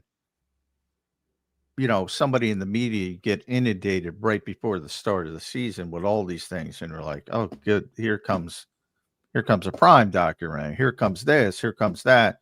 Bunch of people were at the facility yesterday for different sponsorships and taking pictures of other players and for different sponsorships that haven't been announced yet that I can't even talk about. It's a lot, man. Yeah. So. It is. And part of greatness is being able to manage everything. And we'll see if the Eagles are able to do it this year. JD3 checks in with the super chat. Thanks, everybody, for being here today. We have a great crowd, as always. One day out from kickoff. We're now down to, 30 hours, somewhere in that range. 30 hours 34 hours, 34 hours away from game time. So good stuff there. Hit that like button for us, guys. We should have a good amount of likes today. I want to start to get up to 200 on the live shows. Come on, everybody. Smash that like button. Appreciate everybody for being here and for all the super chats today. JD3 says, Tyler Booker is going to get his confidence demolished, courtesy of Moro Ajomo. I want both of you to watch Steen make Osa cry like he did Mason Graham. Where do these people get these? I don't know where they come up with this shit. I don't know. I like JD3. Well, I'll say this. Yeah, I mean, Moro's, a much better at the thing about Tyler Booker is, he is not a great athlete, from a testing measurable standpoint. On the other hand, and Moro's a great athlete. On the other hand, Tyler Booker's a big dude, man. Big physical dude. If you watch that SEC show on Netflix, watch him walking out the 50-yard line as a captain. He's a big dude. I guarantee one thing. Moro might outplay him. You ain't going to make him cry. That is a big physical dude. We'll see. There is a thought product. He's got the size and the strength advantage over Moro Jomo, and Moro's got the athleticism advantage. So it's an interesting matchup. Yeah, it should be. Abe checks in for the Hogan donation. Hope he gets better. I'm not sure what that means. Hogan life support. I don't know. Apparently Hogan's getting some shit in the chat. Brian Pumper says, never seen a team get this much recognition after a Super Bowl. Worried about them young guys. Cooper DeJean better be on his shit. Too many keg stands. Well, I don't think it's rare. I mean, look at Patrick Mahomes, how many endorsements he's had and still has. I guess it's just because we're focused on the Eagles. Yeah, it is. I don't think it's rare for the Super Bowl champions. They just run the Super Bowl, but it is a point to my the league and the this is a bad off season for the disrespect people who are always the Eagles are disrespected. Again, Saquon's got a documentary coming out on Amazon, executive produced by Martin Scorsese. It's a tough time to play the disrespect card. Yeah, no, it is. It is. There's no doubt. We'll see. Scorsese's involved. Let's see what we got here. Dio checks in. Landed in Philly. Go Birds. Love it, Dio. Enjoy your stay in the great city of brotherly love. Enjoy the game. I assume you're going. That's why you flew in. Dio, brother, appreciate you for being Enjoy here. the Philly airport. I gave them a little pub, too. Oh, yeah. Hopefully he goes back and listens to how to get the hell out of Philly when he leaves Philly. Go to see. All right. So good stuff there. Johnny Mac, your final thoughts on a Wednesday edition. The Eagles have a walkthrough today, so you have no availability, right? You're not going. Nope, walkthrough today. It would be a Saturday before game day. Everything pushed up this week. Today is the walkthrough, final preparation for the Dallas Cowboys. I'll end it there. This is the 32nd time the Cowboys and the Eagles are meeting in prime time, which is the most primetime matchups in NFL history between any two teams. 32nd time. It's a lot, man. It's a lot of primetime matchups for these two teams. Great stuff. Johnny Mac, great show today, brother. Kick the feet up if you can a little bit today. We got a long season that starts tomorrow, my friend. I will catch you tomorrow morning for a game day edition of Birds 365. Although, John, I will say this before you go. There's an outside chance based on what you told me today that you and I will speak one more time today if, for whatever reason, a contract comes for Reed, Blankenship, or anybody else on the Eagles. I don't think anybody else really would. No, I don't think anybody else. It's Reed or bust. Reed or bust, all right? Reed or bust. And then here we go. One more before I let you go because I never asked Mike. So I texted Gill when he left. I said, I need your pick. I forgot to ask. He got Eagles 37-23. That's a lot of scoring. That's a lot of points. That's a lot of points. I don't have them scoring that many points. They scored a lot of points in Brazil. What was the score of that game? I think that was actually close to it. Eagles versus Packers, week 1 last year, 34-29. So yeah, a lot of points in that game. So you never know. I'll say this. In that game had a buttload of turnovers. I could see a lot of points, but there's going to be a buttload of turnovers if there's a lot of points. Might be the truth. Johnny Mac, good show, brother. Talk to you tomorrow on a Thursday edition, a game day edition of Birds 365. Thank you, sir. All right. Thanks, all. All right. There's Johnny Mac, John McMullen joining us right here. Follow him on X at JF McMullen. All right, one of the best in the business, the best in the business as far as I'm concerned, covering the Philadelphia Eagles. And you can give him a follow at JF McMullen. Appreciate everybody for being here today. We got a great crowd in here. As always, it's game week and nearly game day. All right, it's setting in. Is it setting in for everybody? And I want to thank our resident Cowboy fans too, because Catlin, I think that's how you pronounce that, Catlin Lockhart. Thanks for being here. Thanks for watching the show. I appreciate the viewership you've given us this weekend, and I appreciate your Cowboy fandom. I don't have a problem with people who root for other teams. Okay, that's not a problem for me. It's sports, guys. I don't hate people who don't root for my football team, but I do appreciate the viewership. I think one of the things I like about JAKIB, and I hope others feel this, but I don't know if they do, but I like it, is while we're very Eagles focused, I do think other football fans enjoy our content because it's very real, very raw. And I think other fans enjoy our content. We do have resident Commander fans. We got resident Cowboy fans. We have resident 49er fans. We got a lot of people from other teams. So I do appreciate the viewership from anybody that's not an Eagles fan, because this is good football talk. You don't get this in every city, okay? You don't get this in every city. So thanks for being here, Catlin, but you're probably not going to win the game, okay? You're probably not going to win the game, all right? A-Team checking in. A-Team, is that right? I did a legend member on the website. Holy mackerel. I want to thank everybody, by the way, because I think I got almost 10 memberships yesterday on the JAKIB Sports website. And that is awesome. So thank you so much for becoming members over there. For those who don't know, the reason that I said that is because, YouTube takes almost 50% of our memberships, which is fine. I mean, it is what it is. But I did want to thank the people who went over there. We had a couple people go on there and become a legend. So, Jason, maybe I didn't get the email, but hey, maybe you did. I appreciate it, Jason. You are our longest standing legend member. So thank you very much. Thanks everybody for all the support of the channel. It means a lot. And by the way, even if you're not going to become a member, that's fine. Definitely check out the JAKIB Sports website. I just got it together. I know it's late.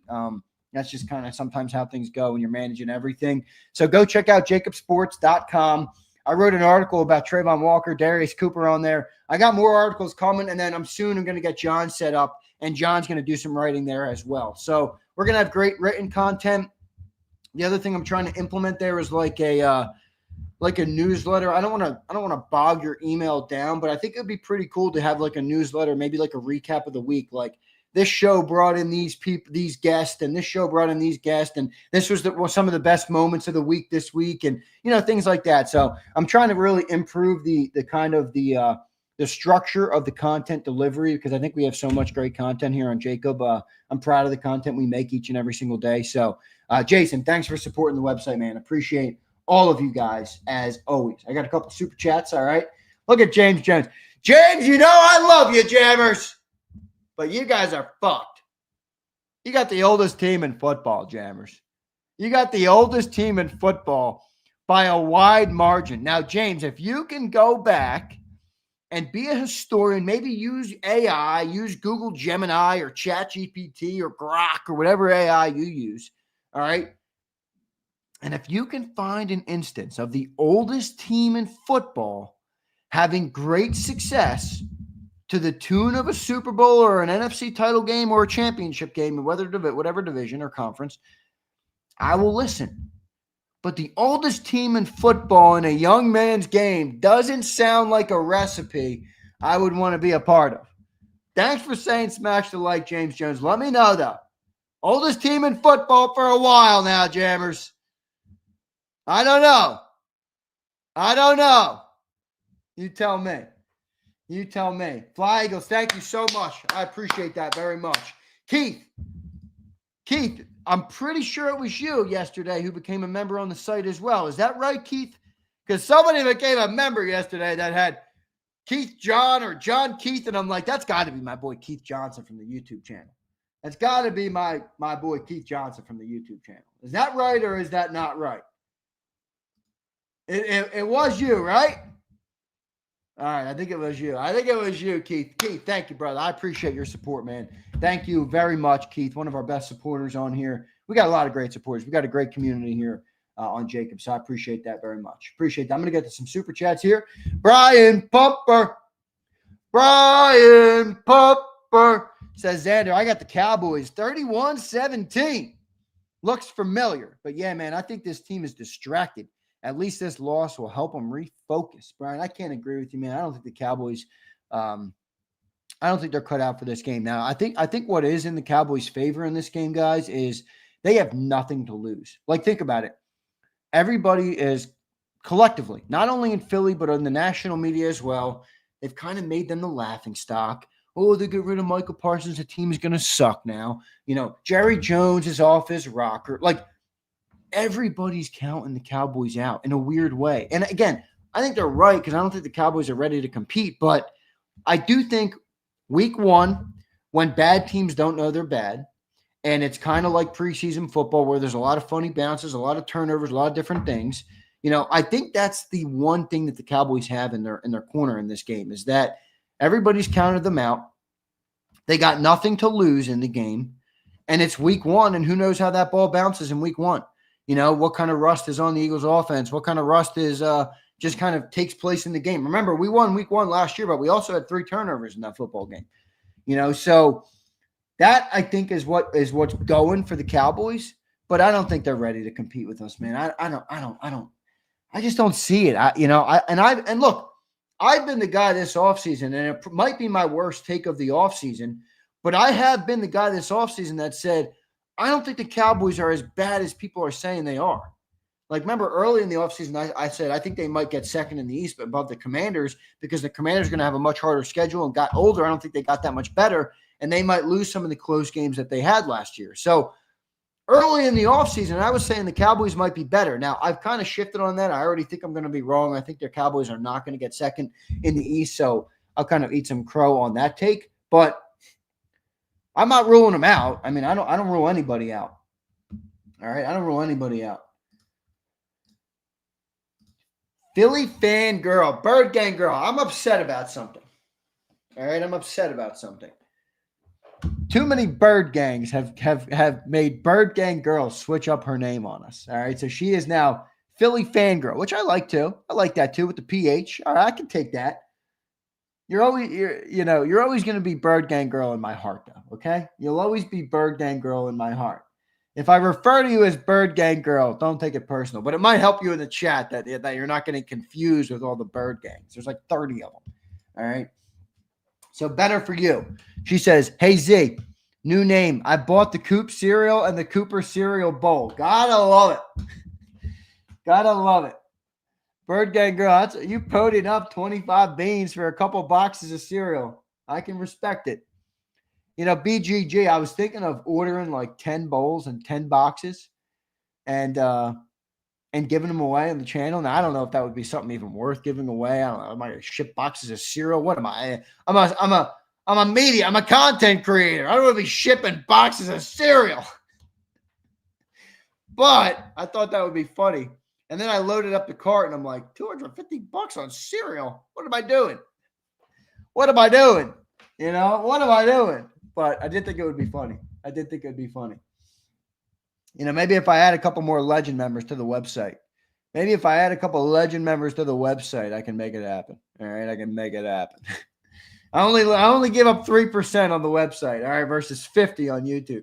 Chester says, I ordered 2 boxes and 2 bowls. Gotta love it. Gotta love it. All right. Gotta love it. And Denise, you point out the thing I love most about it. All right. I do love charitable things. And, you know, I think that's something again, I'm not going to tell people how to spend their money, but I do like charitable organizations. And I think it's a very good cause that Cooper is donating all the proceeds. If I'm not mistaken, it's all, or maybe it's a percentage. I'm not sure. But to the Children's Hospital in Iowa. He's done a lot of work with them out in Iowa. Obviously, that's where he's from. So a lot of respect for Cooper DeJean for that. A lot of respect for that. I'm with Flex. Do the bowls, Xander. The bowls would be good. The bowl, they were only like $8. Let me load it up. CoopsCrunchCereal.com. Coops Crunch, man. That is classic. Look, I got my cart's already loaded. Ready? Let me pull it up on the screen. My cart is already loaded, everybody. You can see it. All right, let me pull it up on the screen here. So we got Coops Crunch cereal. All right, this is the website. All right, there's the custom box. You got the limited edition box. That's the Super Bowl interception. You can tell by the dance. He's got an Iowa photo there. And then you got the cereal bowl. All right, you got the $8.99 cereal bowl. Looks like this is just like a digital rendering of the bowl, but it might be funny. You can see I got 11 things in the cart up here. All right, let's go view our cart. $209. 10 bowls up. 10 bowls, $8.99 a pop, and one 12-pack of cereal. Well, I guess I'd have to go 12 bowls because of 12 packs. And we are up to what? We are up to $227 on some cereal. You got to be kidding, man. I love you, Coop. The only reason I really want to do it is because of the charity thing. I want to do it for the charity. All right? I want to do it for the charity. Maybe we do it. You guys want me to pull the trigger right now? You want me to pull the trigger right? Click Apple Pay and run it up. No, I don't use PayPal. I go Apple Pay. I'm an Apple Pay guy. You know, I'm an Apple Pay. Look, my Google number's already in there. Nobody steal my credit card. All right? Nobody steal the credit card.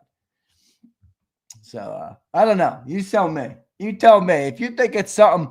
If we can use the bowls to generate some memberships, I'll do it. But Flexing as a Dusty Gray is saying to do it. Flexing, no can do. Not yet, my friend. All right? Not yet. KCH says tax write-off. Casey, everything I do on here is a tax write-off. Are you kidding me? Everything I do on here is a tax write-off. Do it, Z. Charity. It's right. You're right. It is charity. Yeah, it is charity. All right, let's pull the trigger. You guys want to pull the trigger on this? Let's see what we got. Oh, what is this? Scan code to my iPhone. Can I just run it up on here?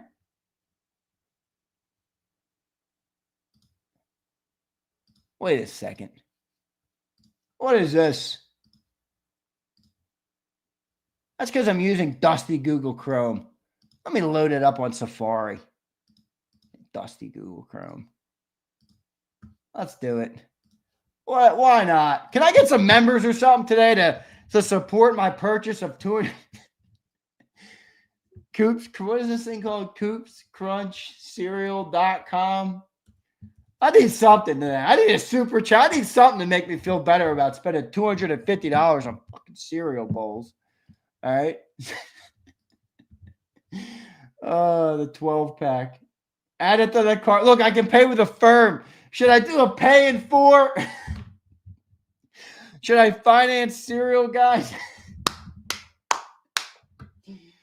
Oh, man. Should I finance cereal?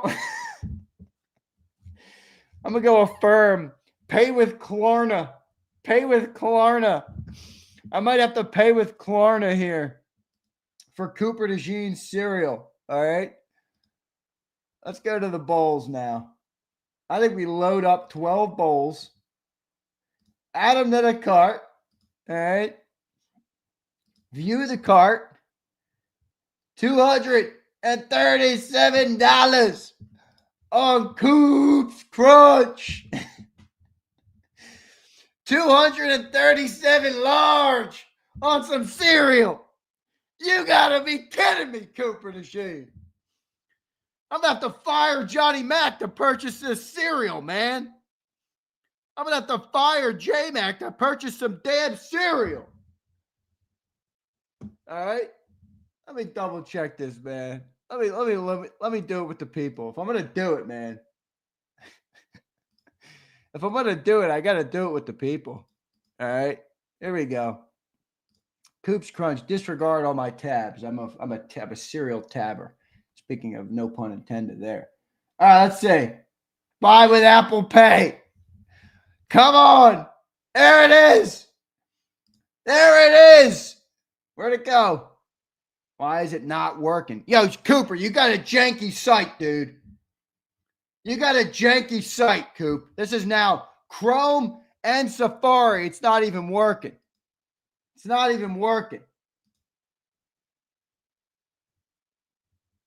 What is going on? It won't load it up. Let me see if it's the share screen is the problem. It is rigged, Keith. No, it just keeps going away. They don't want Apple Pay to win. That's probably because Apple takes fees. That's probably what it is. I know. Believe me, I'm aware of all of Apple's fees. Shit. You gotta be kidding me. We might be bailed out. Flexing, you read my mind. Flexing read my mind. Hey, man, if it's not working, there's something going on here. Do I not want to do this? You know, that's a sign. The check bounce, Pumper said. I don't think the check bounce, my friend. Pumper, I might not have all the right football takes, but one thing I manage is my money. All right? One thing I manage is my money. Slager says, yo, Z, it might not ship the cereal to your address. Try it with just bowls. Fraud text from the bank. Excuse me, sir. Somebody tried to purchase $250 on cereal. I repeat, cereal on your card. Can you confirm or deny? Deny. Come on, man. Who in their right mind spends $250 on some effing cereal? You know, cereal is supposed to be like the cheap breakfast option. You know? Prince, don't you be scamming me, dog. Insufficient funds. Apple denied it. Insufficient funds. Just scan the damn QR code. Dirty Air, shut up, Dirty Air. Shut up. JB3 becomes a member. If this guy became a legend, we got news. Nope, Jacob fan. All right, if he was a legend, I was going to run it up. If it was a legend, I was running it up. Prince probably bought like 30 boxes. 36 boxes, man. Kirsten Carter, you are back. Holy moly. Look at Kirsten. Oh, it's a pleasure having you here, stranger. It's a pleasure having you here, Kirsten. Nice to know you again. Good to have you back. I know you missed me, Kirsten. I know you missed me. I know you missed me. Flex says we can't make Z spend over $200. It's all good, man. It's all good. It's all good, Flex. If it's for the channel, I'm happy to do it.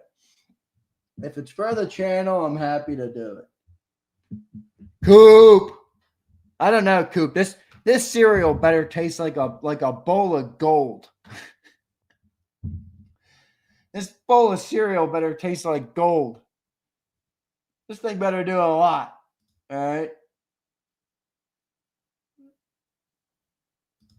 Big Mike with the troll of the century. Zander out here using Apple Pay when for the last month he's been whining about how much they steal from him.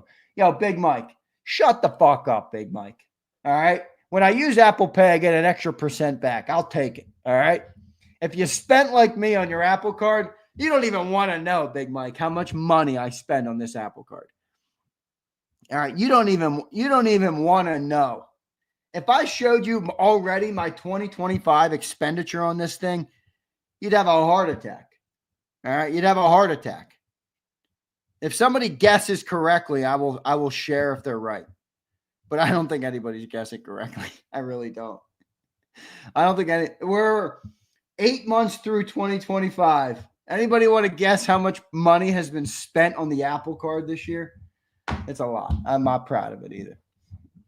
All right. 20K. KCA, man. I hate to say it, but you are so far off. It's almost unfathomable how far off you are. 30K, way off. 147 is a little closer. 89 is pretty close. 130 is a little closer. It costs a lot to run a business, folks. Prince, definitely 6 figures, no doubt. All right, let me get to some super chats. Let me make sure I got everybody. All right, Dirty Air says, Coop cereal package for a Coop interception. Not bad. Now, how long is this going to be for sale for? Because I'd feel better about that. You know, every time Cooper gets an interception, we give away some Cooper DeJean cereal. Although it's like Dirty Air, you know. When you're giving away jerseys, like, let me show you. All right, like I got like a Kelly Green like stitched Cooper DeJean jersey here. And then someone's going to be like, thanks for my bowl of cereal. Can I have the jersey instead? Yeah, that's what I would say. That's what I would say. Can I get that? I think I saw you had a Cooper DeJean jersey back there. Can I actually get that instead of the cereal bowl? I feel like that's what people would say. All right. I feel like that's what people would say. But that's pretty classic. That is pretty classic. When I remove the cereal, Slager really wants these bowls. He wants these bowls to be purchased. All right. Fuck them. They get what you give. That's true. I know. CM, we're just having some fun. CM, why do you got to be that guy? And it's like, guys, sports talk is supposed to be fun. I mean, he's like, well, you're missing the point. I just said I appreciate the charitable aspect. I know it's a fundraiser for the Children's Hospital. I know, ZM. I know. Come on, ZM. Lighten up a little bit. It's funny, man. $250 on cereal? If again, I said this yesterday. If you woke me up in the morning and said, hey, you're going to spend $250 today on cereal, I just slapped you upside the head.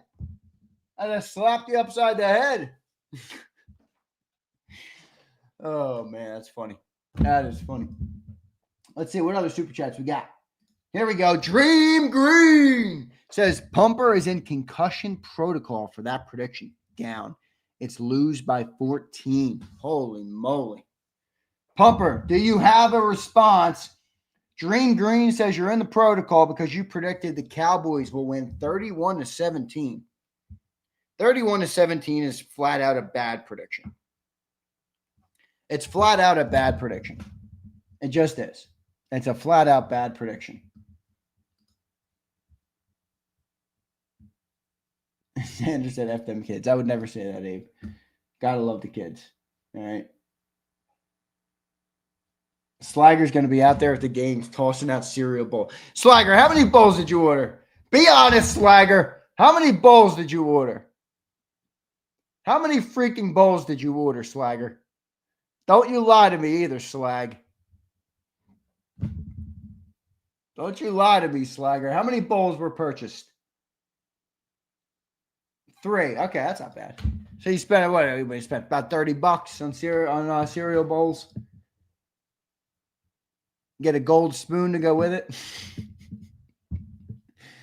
Get a gold spoon and your gold cornflakes, or in this case, the Coops Crunch. The Coops Crunch. No, I like it. I do like it. I do like that he did it for the charity. I respect that. I do. It's all just jokes, everybody. It's all just jokes. I will order some cereal bowls. I'm not opposed to it. I got a little bit of a like a $13 for a box. I mean, come on, Coop. Catlin is still adamant that the Dallas Cowboys will win tomorrow. Prince, I'm adding him to the JAKIB store, bro.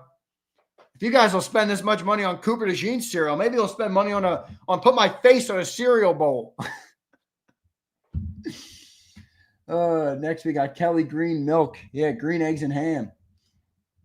All right.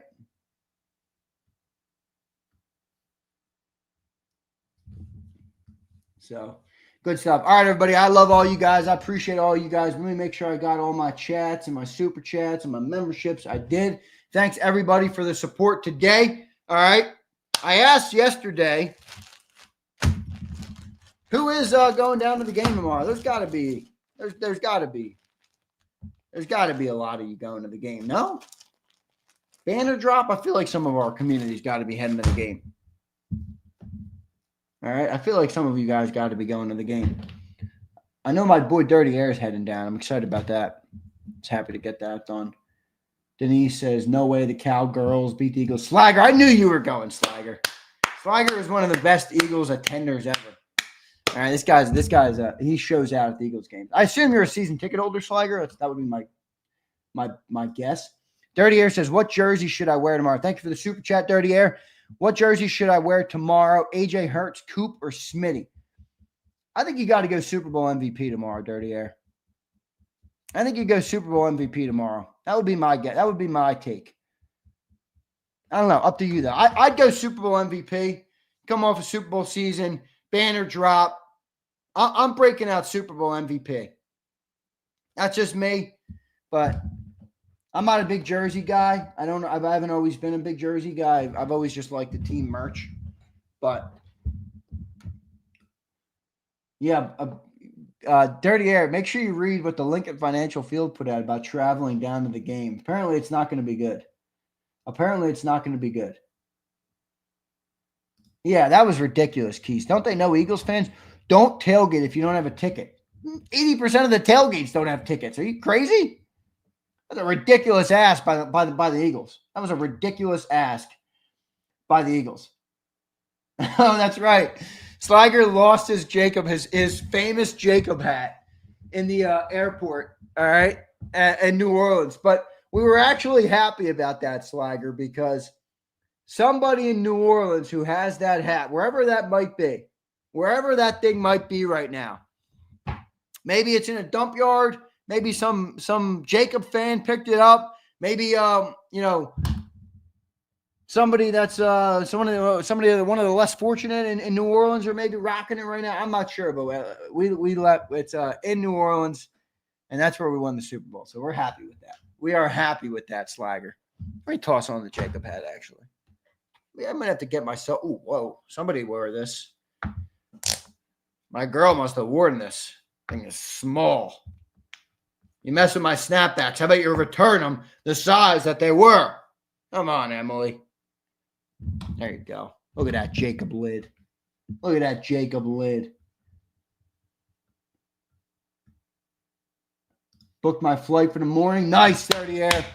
1:30 you're getting in. So stay in the city. It's going to be a nightmare, dude. It's going to be a nightmare. Don't use SEPTA. Chester, thanks for re-upping your Legend membership. I appreciate it, brother. All right. Denise says she's wearing the Hurts jersey tomorrow. Denise, I assume you're a female because of your name, but I have had people on here that are like, I don't know how to use YouTube. This is my wife's account. So you drop a lot of comments. Just confirm that so I know who I'm talking to. All right. I don't like to address people the wrong way. Prince spitting fire right here, Prince. Thanks for this is a very valid call out. Xander, the fact you don't have a JAKIB Sports bucket hat is crazy to me. You're tripping, my guy. That's a good, honest, truthful, correct call out. Okay? I got to get it. Brian Pump says, I'll wear my Jalen Hurts #1 jersey on the floor of my front porch. Oh, shut up, Pumper. That guy brought us a Super Bowl ring. You're either an Eagles fan or you're not. All right? Come on, Pump. Yeah, I don't get this. Like, there's these people on Twitter, and some of them are fans of JAKIB, so I'm not trying to shit on them or anything. But, there's some guys on Twitter like, how do you like Jalen Hurts? Guy sucks. He's a glorified running back. I'm like, dude, why the fuck are we Eagles fans? Seriously, answer the question. Why are we Eagles fans? One, because it's a nice release from the world. We obviously are fans of teams that represent our city that we like. There's a whole litany of reasons to be Eagles fan. But the culmination of being a fan is winning. Is winning a Super Bowl, is having a parade on Broad Street, is raising the trophy, is saying you're the champions of the league. And you take pride in your team and in your city. Jalen brings the second Super Bowl we've ever had, and people are still like, I don't like his style. It's like, bro, shut the fuck up. I don't give a shit what style you like. I don't give a rat's ass what style you like. We won. He accomplished what we wanted him to accomplish. I don't get it. I don't get it. Tanner Betta. Gotta love Pumper's commitment to the shtick. You gotta love it. All right. Dio says, I'll buy a bucket hat too. All right, Dio, I'll get him up. Wayne the Pain says, Big Z, the serial killer. Gotta love it, Wayne. Gotta love it. Pumper says he's triggered me. Pumper, you can't trigger me. I'm like the lion in the jungle, and they got the gnats flying all over them, and the baby lions are like pecking at him, and the woman lion wants him to get up, and he just lays there, unfazed, unmoved, unflappable, entirely throughout. Pump. That's me, Pump. You keep pecking, Pump. I don't concern myself with the lesser animals in the jungle. All right. Is I show speed now in New York? I said it yesterday on the afternoon show. That dude is entertaining, man. I laugh in almost every environment he's in. Just his ability to, like, he starts barking and shit. I'm just like, dude, this dude is nuts.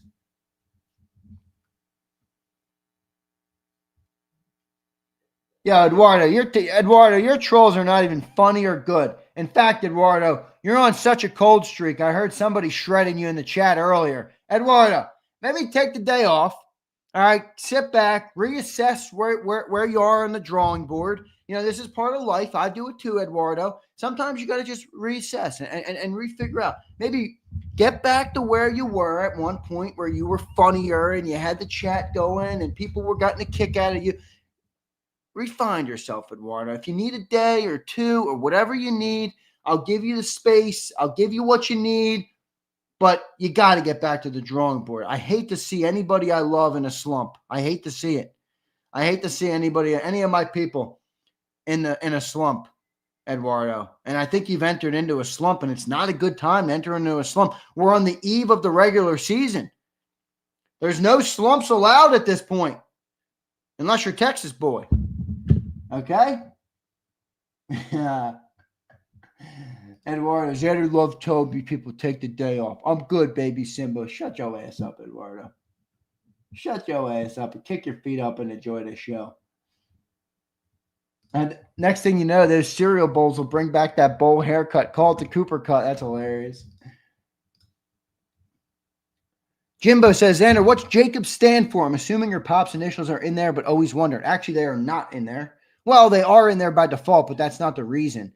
Jimbo, I've explained this before. I'm happy to explain it again. JAKIB, my dad has 5 kids. All right.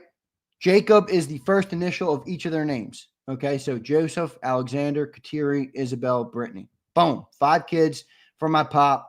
JAKIB is an acronym for what he says is the 5 most important parts of his life. So that's it. He started the media company in 2010.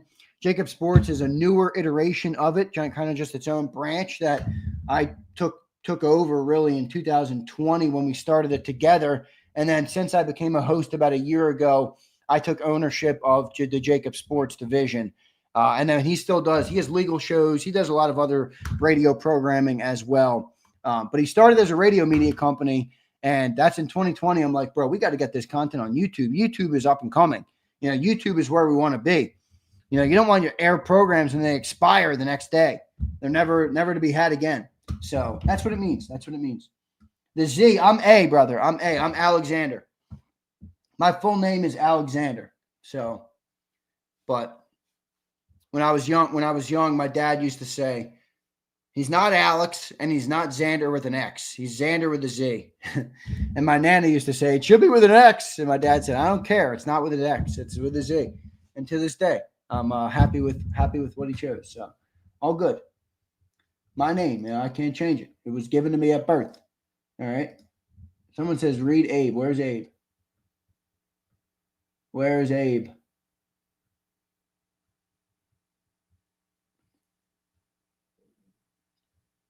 I can't find it. I don't see it. All right. Read Abe. Where the fuck is this thing? I show speed ain't the evidence. That was hilarious. Sometimes you gotta love Sills' ability to just make shit up. Love it though. All right.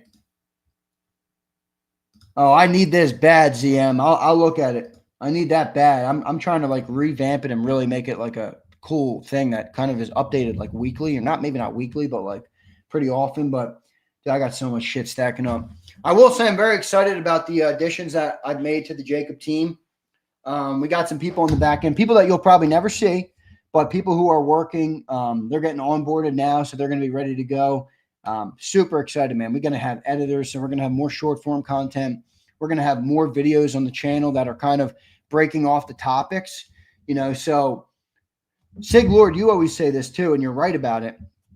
You know, there's so many moments that we have on shows that really should like live for a while. You know what I mean? That are funny or that are a bold take or that we can come back to. So that's kind of my goal with adding the editors. I want to really distribute our content better, more efficiently, and just further on the internet. So I'm really excited about that element of it. And, you know, I might make is if you guys ever have, if something ever happens on a show where we want it to get clipped immediately, I might put like a signal word in that the chat can all spam in the chat. And then when my editors are watching the shows, they know what to clip, you know, they know what to clip. That will help them out. So, excuse me, very excited about that. So the green zone is going to be the airing of the game. We can't air the game, but what we can do is we can do play-by-play. So my dad, one of his passions in life, and this is going back to literally when he finished college, has been play-by-play. He loves play-by-play. He does it for Eastern football. It's D3 football. He loves it, man. He loves doing play-by-play. So one of the things we're going to do this year on the channel, and it's a lot of work. I'm kind of getting everything set up with it right now, but we're going to air his play-by-play of the game. Now, it'll really be for people that can't watch the game or for people that want to just listen to somebody else calling it. Maybe you don't want to listen to the TV broadcast, but, you know, there's a lot of people out of market. There's a lot of international fans. There's a lot of people who want to come back. So we can't air the game, obviously. And there's other YouTube channels that, like, play the video of the game. I can't do that, guys. I'm monetized media. The Eagles have already tried to sue us before. I'm not going back to court with the Eagles or the NFL to air football. So we're going to just do a play-by-play of the game. It should be pretty awesome, though. All right. So how long of delay on it? I don't know. I'm trying to be KCA as fast as we can be. I'm going to lower the latency to as low as possible. And assuming, you know, KCA, one of the problems with this, it's kind of weird. Like, you'll notice this in chats, but everybody's Eagles game is like on a slightly different time. And this has happened a lot with the streaming that's emerged, right? Is like some streams are faster, some TV stations are faster. It's like, I don't know where the hell to look. All right. I don't know where the hell to look. So that's kind of a little bit of a dilemma with it, where I'm trying to find the best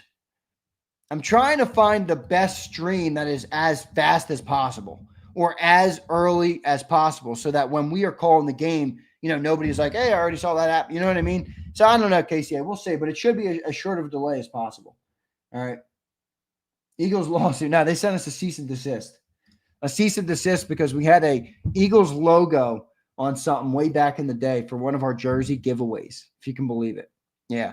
So when Devontae Smith got drafted, I don't know if anybody was here for this. This would have been an OG JAKIB listener. I know SMD Eagles was here. I don't know if she's in the chat today, but an OG JAKIB listener would remember this.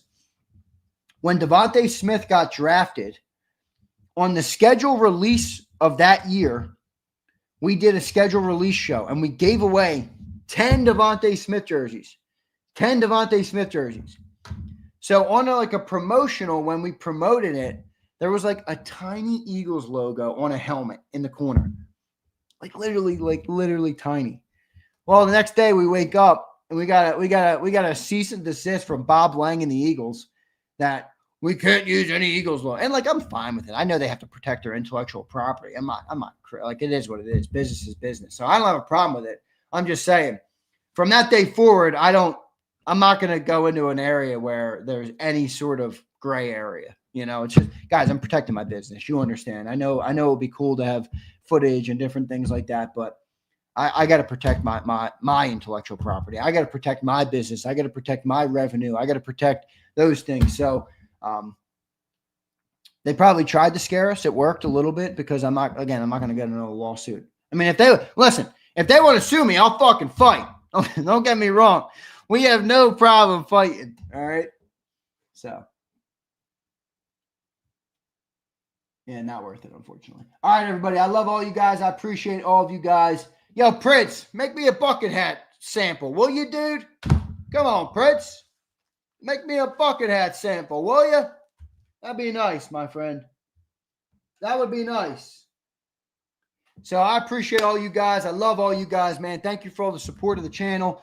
Thank you for locking in. Thank you for being members. Thank you for sharing super chats, for sharing just comments in the show, hitting the like button. Everything you guys do in this channel is the reason that the channel exists. All right. I take pride, maybe wrongfully, but I take pride in the work that we put in here, trying to build this company. But a lot of credit goes to you guys, man. If you guys aren't listening and watching our shows and showing love and being here every day and dropping super chats and likes and shares and memberships, then we wouldn't work and we wouldn't be here. And I'd pivot to a new business.